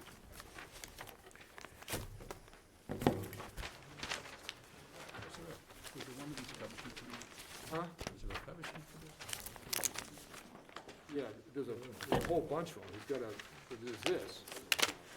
And then he's got, there's several pages of review. There's a project narrative that's several pages long. I must have misplaced it. Total site coverage is like 55%. One's 54, one's 56, so combined it's 55. We're all warmed up. We can say it's okay. Patiently waiting. 70, yeah. Okay. That's the max of 70, which is not. 3 hours of our life. Variance for that? Not sure we can get it back. You're getting paid. All right. Somebody is. Not for that. I'm not either.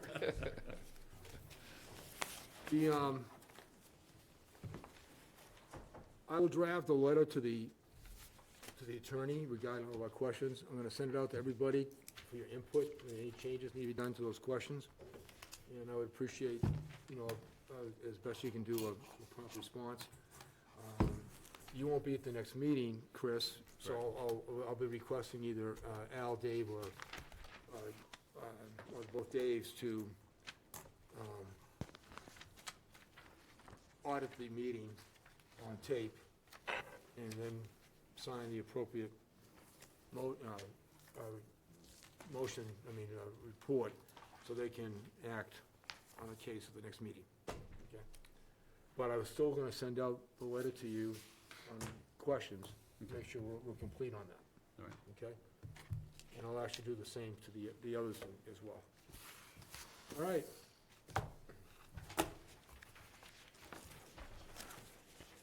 We hear the next case, please. Case number 2023-37, Brendan Lowney, care of William D. Crowell, Esquire, 25 Pleasant Lake Avenue, Harwich, Massachusetts, 02645.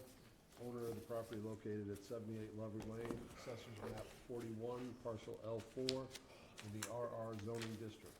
The applicant seeks a special permit or in the alternative of variance from 325-54 non-conforming structures and uses to construct an addition pursuant to the Harwich zoning bylaws 325-51 and 52 and MGL Chapter 40A, Sections 9 and 10. Regarding relevant notices, the Board of Health indicates the project will require a fully compliant septic system to install. Further complete septic application will be required prior to the building permit sign-off. The Conservation Police Departments have no concerns, and voting on this case, again, myself, Brian Sullivan, Chris Murphy, Tim Bailey, John August, and Kenneth Dixon. And I'd like the applicant representative introduce themselves, and you can scold the clerk on pronunciation of your name. Thank you, Chair. Attorney William Kroll from Harwich Port, and I have seated with me Matthew Young, Matt Young. He is the business partner of Brendan Lowney. Brendan Lowney is the owner of the property. He's the applicant, and he and his family are in the only place this evening that's more exciting than being at this hearing, because he took them to Disney World for the week. And that's why he's not present. This property is located on Lovers Lane, at 78 Lovers Lane. Incidentally, I grew up on Long Road, which is one road over. And my mother told me a long time ago that Lovers Lane, before it was known as Lovers Lane, the name was Hogs Run. Oh, gee. So they saw it fit to change the name to Lovers Lane. Who's gonna update us on the history of Harwich when you retire, Bill? I mean, seriously, you need to. And as another aside, from the 4 variances you heard earlier, they were talking about a grinder toilet. I live on a lake, we live on a lake, and we have a gravity toilet on the first floor because we had to move the septic system to the non-lake side of the house, and then the topography drops off, and we have a bathroom in the basement. And that has a grinder toilet, which I've had for 4 years now. It does make some noise. You know when somebody has used the grinder toilet downstairs, and you don't know so much when they're using the gravity toilet upstairs. So that came up, but I didn't want to sway the vote one way or the other. The proposal before you tonight is to renovate and remodel. We're not seeking to demolish and replace, we're renovating and remodeling. If you've driven by the site, it's not a very large house that's there. It's not in the best of condition. And the previous owner, Mrs. Long, died a couple of years ago. And I handled the estate, and the property was sold and ultimately purchased by Mr. Lowney. So he's seeking to, and he's a builder. He's also a member of our historical commission. And he wants to renovate it, and he's looking to square off the northwest corner as shown on the plan. That's the only change to the footprint of the property. But he does want to put a second floor on. It'll be less than 30 feet, be under the height requirement. So the second floor would be 25.2 feet, is under the 30-foot max. The existing site coverage is 11.1%. The maximum is 15%, so it will remain conforming at 12.4% when he's done, and the existing site coverage is 20.5%. 25% is the maximum, and he's just going to 21.4%. So there's not going to be any significant change to the footprint or site coverage or building coverage. But since he's putting a second floor on, you have to be 25 feet from both Lovers Lane and Beriah Brooks Road, and he's at 6.2 feet at the nearest point. So to add a second floor, some of that second floor will be within the 25-foot setbacks of Lovers Lane and Beriah Brooks Road. So that's creating habitable space within the protected 25-foot setback. And that's a Gale case situation where we have a pre-existing non-conforming structure with habitable space on the first floor. We're non-conforming, and Gale says you can intensify that non-conformity, which we're seeking to do by having more habitable space on the second floor. So we're asking you to make a finding that the renovated dwelling will not constitute a substantial detriment to the entire neighborhood, which is the standard, as you know. And we would suggest that there would be no substantial increase in noise, odors, fumes, congestion, or the like. It would not create a nuisance in the neighborhood, and there would be no substantial detriment to the entire neighborhood. We'd ask that you grant the special permit this evening. Thank you. Thank you, Bill.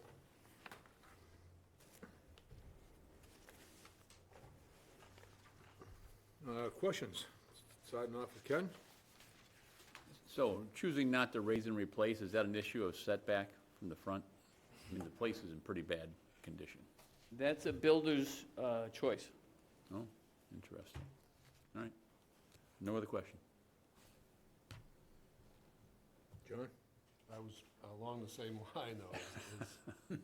You have to pretty much rip the entire roof off, right? And go up? Yeah. So they're gonna leave essentially the first floor Yeah, correct. and work from inside the Yeah. shell? There'll be a gable end, second story, but you'll have a dormer on the back. If you look at the pictures that we submitted, the building elevation plans by Muldoon Architect, it's going to look substantially different from the Yeah. way it looks now. Yeah, no, I'm looking at, I did do a quick drive-by, but even the pictures of that existing roof is not something you can really modify Right. as the plan shows, that the whole thing needs to come off. Correct, yep. You know, It was in the Long family since the 60s or earlier. It's been there for Good quite for some them. time. That was my only question. Tim? I have no questions. When you say square it off, you just literally mean the building's not square? There's a little jog there in on the site plan. You see the northwest corner? It looks like stairs or whatever there. There's a note that says proposed Yeah, addition. but that looks like, in order to do that, is that gonna keep it at 6.2? It's the opposite corner. That's not where the 6.2 is. The jog is on the back side of the house, It's the opposite corner, Chris. northwest. So that's stairway, that's what you're talking about? It looks like a stairway there, and that's where it's good. It says proposed addition. Okay, That's squaring off the house all there. right, that gets it. I missed the proposed addition, I didn't see that. Where does a bulkhead go when you square that off? I thought you would ask that. I don't think I that didn't want to the, disappoint you. You know. On the other side, We're gonna put it on the other side. the bulkhead, the site plan is accurate. other side, it's proposed. Right here? Where it says proposed Yes. bulkhead. Yes. Where it says proposed bulkhead, when you look at the Oh, I'm house sorry, okay, plans, all right. the house plans show the bulkhead Yeah, I see it. in a different location. Okay. So it shows it here. Yeah. He has it on the site plan also. Yeah, it's there. I just didn't see it. He's got it correct on the site plan. Excellent. What is your expected time frame? Start as soon as possible and be done in probably 4 months. So at this point, you're gonna start January, February timeframe? Right, correct. And Plenty of parking. I'm for assuming subs. you're gonna be able to keep all your construction vehicles Oh, yeah, on the yeah. site? Yeah, the lot's cleared, so we're Uh, good. John, when we get into the motion situation, because of the location of the lot, and the fact that they can keep all the vehicles on the property, I don't believe we need to have any type of time requirement on this. Does anybody disagree with that? Okay. Thank you. And other than the abutters notices that went out, have you had any discussion with the neighbors and so forth? We didn't get any reports. Brendan has, he's talked to them all, and they Okay. seem, they're happy that's gonna be renovated, so. All right, okay. Sure they are. I have talked with they are. one neighbor who's, I see at church quite a bit, and he's a good friend, and I said, you don't want to object to this, because it's going to improve your property value. And he laughed and said, okay, fine. Okay, is there anyone in the public who'd like to speak to this?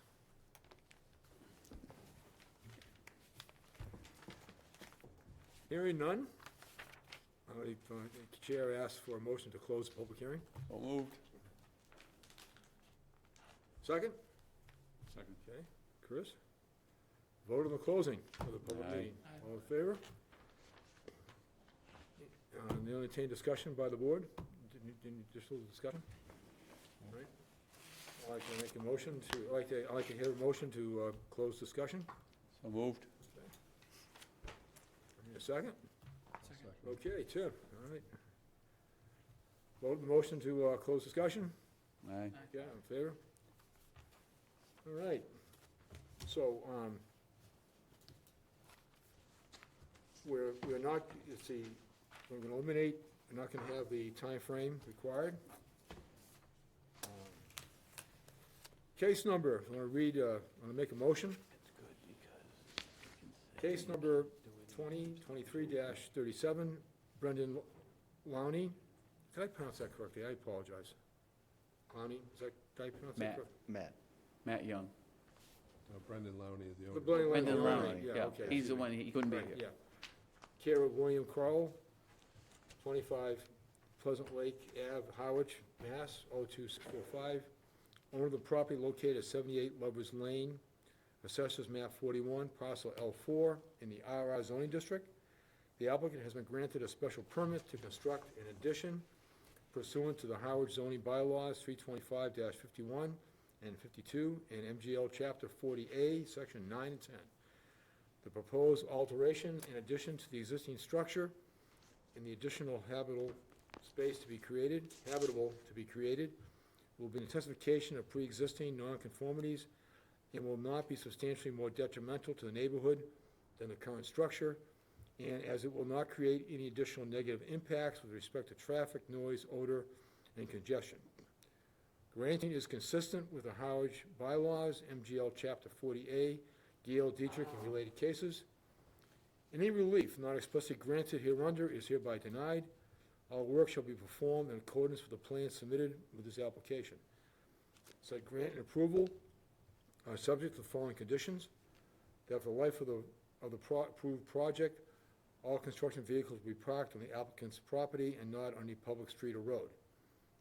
A violation of the terms and conditions of this special permit will be enforced as a violation of the Howard zoning bylaw pursuant to Chapter 40A, Section 7, and the Howard zoning bylaws, as this may be amended from time to time. Before I ask for further discussion of the board, is there any did I miss anything in that motion that you want? I did have one question. I think at the beginning, you just referenced to construct an addition. And I wanted to say, have it to say to renovate or construct alterations and an A addition. special permit to renovate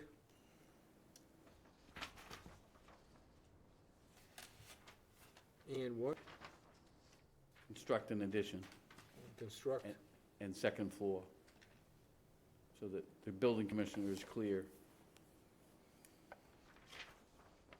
The plans are clear, but I don't want the building commissioner to get hung up on, well, it didn't say it in the motion. Okay, so, I'm gonna read just again a portion of the motion over, okay, and then,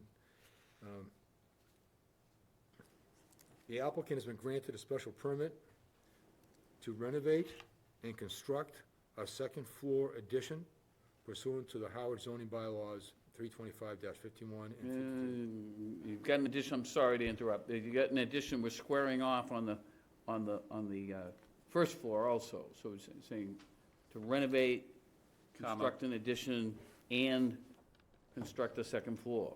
Yeah, just so you know, what I went by was the case, you know, how I did it was based on the case how it was advertised.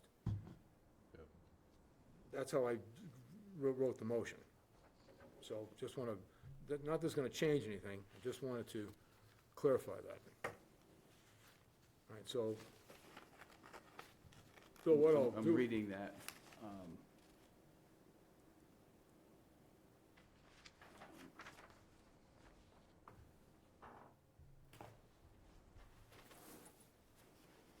So I'm not seeing that in the legal ad. That's why I wanted it added in. All right.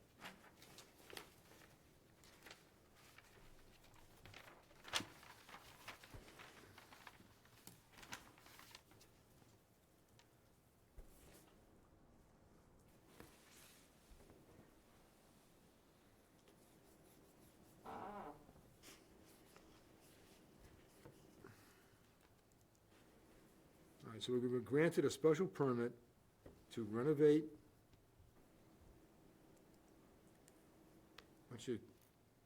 and construct, correct? In addition. And construct.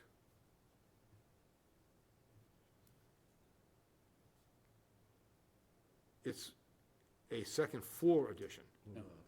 And Okay, addition, construct an addition, excuse me, that's right. and constructing an addition and New second floor.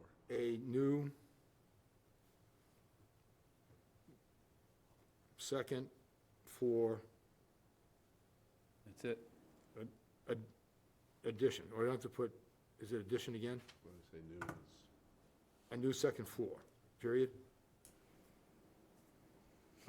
Comma, all right, pursuant to the Howard zoning bylaws. Thank you. All right, so, all right, just gonna revise the motion again. The applicant has been granted a special permit to renovate and construct an addition in a new second floor pursuant to Howard zoning bylaws, et cetera. Okay, everybody?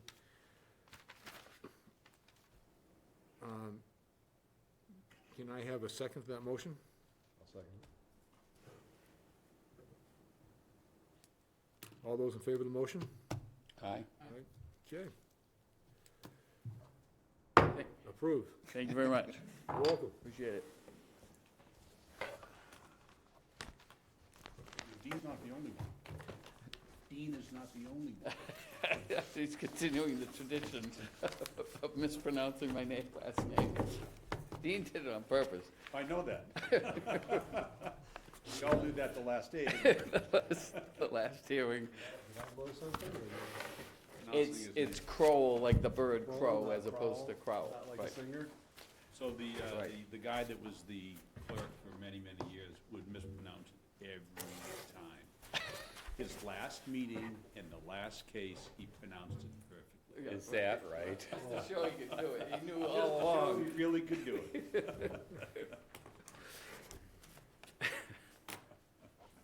Mr. Rodney Crowell.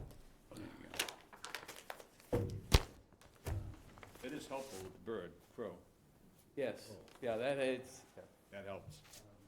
and anything, this side of the bridge, it's Crowell. You get over the bridge and people from Connecticut, New York and so forth, and they think it's Crowell, and we have to, then we know they just came over the bridge. Well, my check, Those washer you were able shows. to cash my check, though. I got it in one way or the other. All right, folks. Good night. Congratulations. Yep. Good luck with the project. I'm assuming, does anyone need to take a break? No. Okay, gonna plow right through here. Yes. Okay. All right. Did we, approval of minutes? You need this one back since it was the stamped one? No, I just grabbed that from up front there. Oh, okay. It was, Minutes look good to me, I wasn't here. okay, did anyone, all right, those who are here, did we read the minutes from the October 25th? Yeah, I'd make a motion we approved as submitted. Okay. I'll second it. All those in favor of approving the minutes as submitted? Aye. Aye. That's approved. Okay, that was Ken and Chris. The new rules for open meeting laws is that if we don't post new business or old business to talk about, we can't talk about it. Oh, Mr. Chairman, I think that's true of new business. I don't think that's true of old business.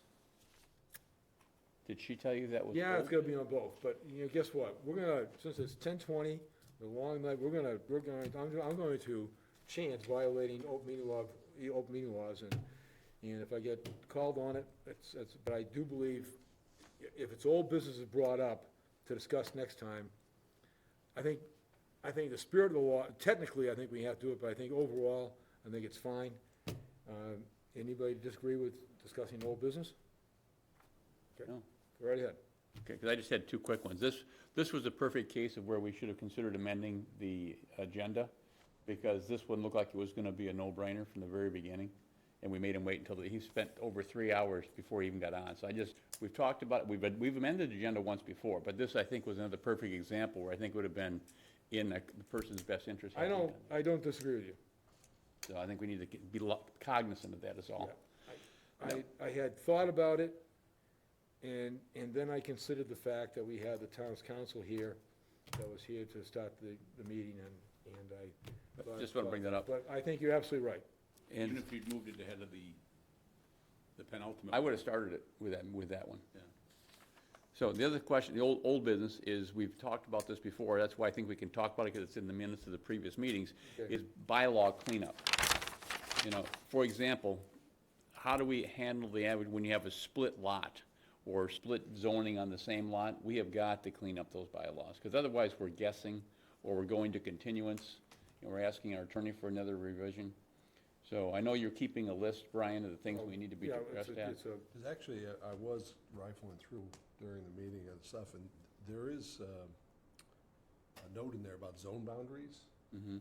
But the note reads as if the assumption is that all the boundaries are like either on a road or. I would agree. That's right. There's zero comment about what if it runs through an existing lot. Correct. There's zero. The last case we had that I recall where we had split zoning was right next to the go-karts. There's now a mini golf. That was industrial, residential, and the variance gave them the ability to move into the residential with the golf course, mini golf. So that's the only one I can recall since I've been on the board that we had this situation. That was a variance, not a We special. have, and that's the thing, we made them, well, we didn't make, they had to go through a variance. Yeah. They were not, a 100-year-old lot, but so it was already clearly, it was a different case. Yeah. And the other one, Brian, that I saw when I was reading this, preparing for tonight, was 325-18-B, where it says you can only have one dwelling on a lot that's zoned as single-family. And now that we've approved the accessory dwelling units, that 325-18-B needs to be looked at.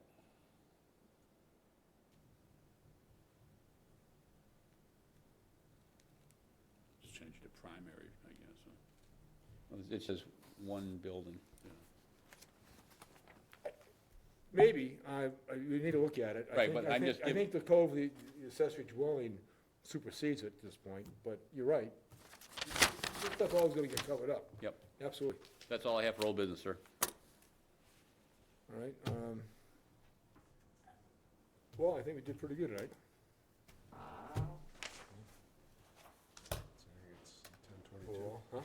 Considering it's 10:22. Huh? Okay, Another reason for starting the meetings at 6:30, as we agreed to next year. yes. I'll entertain a motion to close the meeting. So move. Second. Okay. Aye.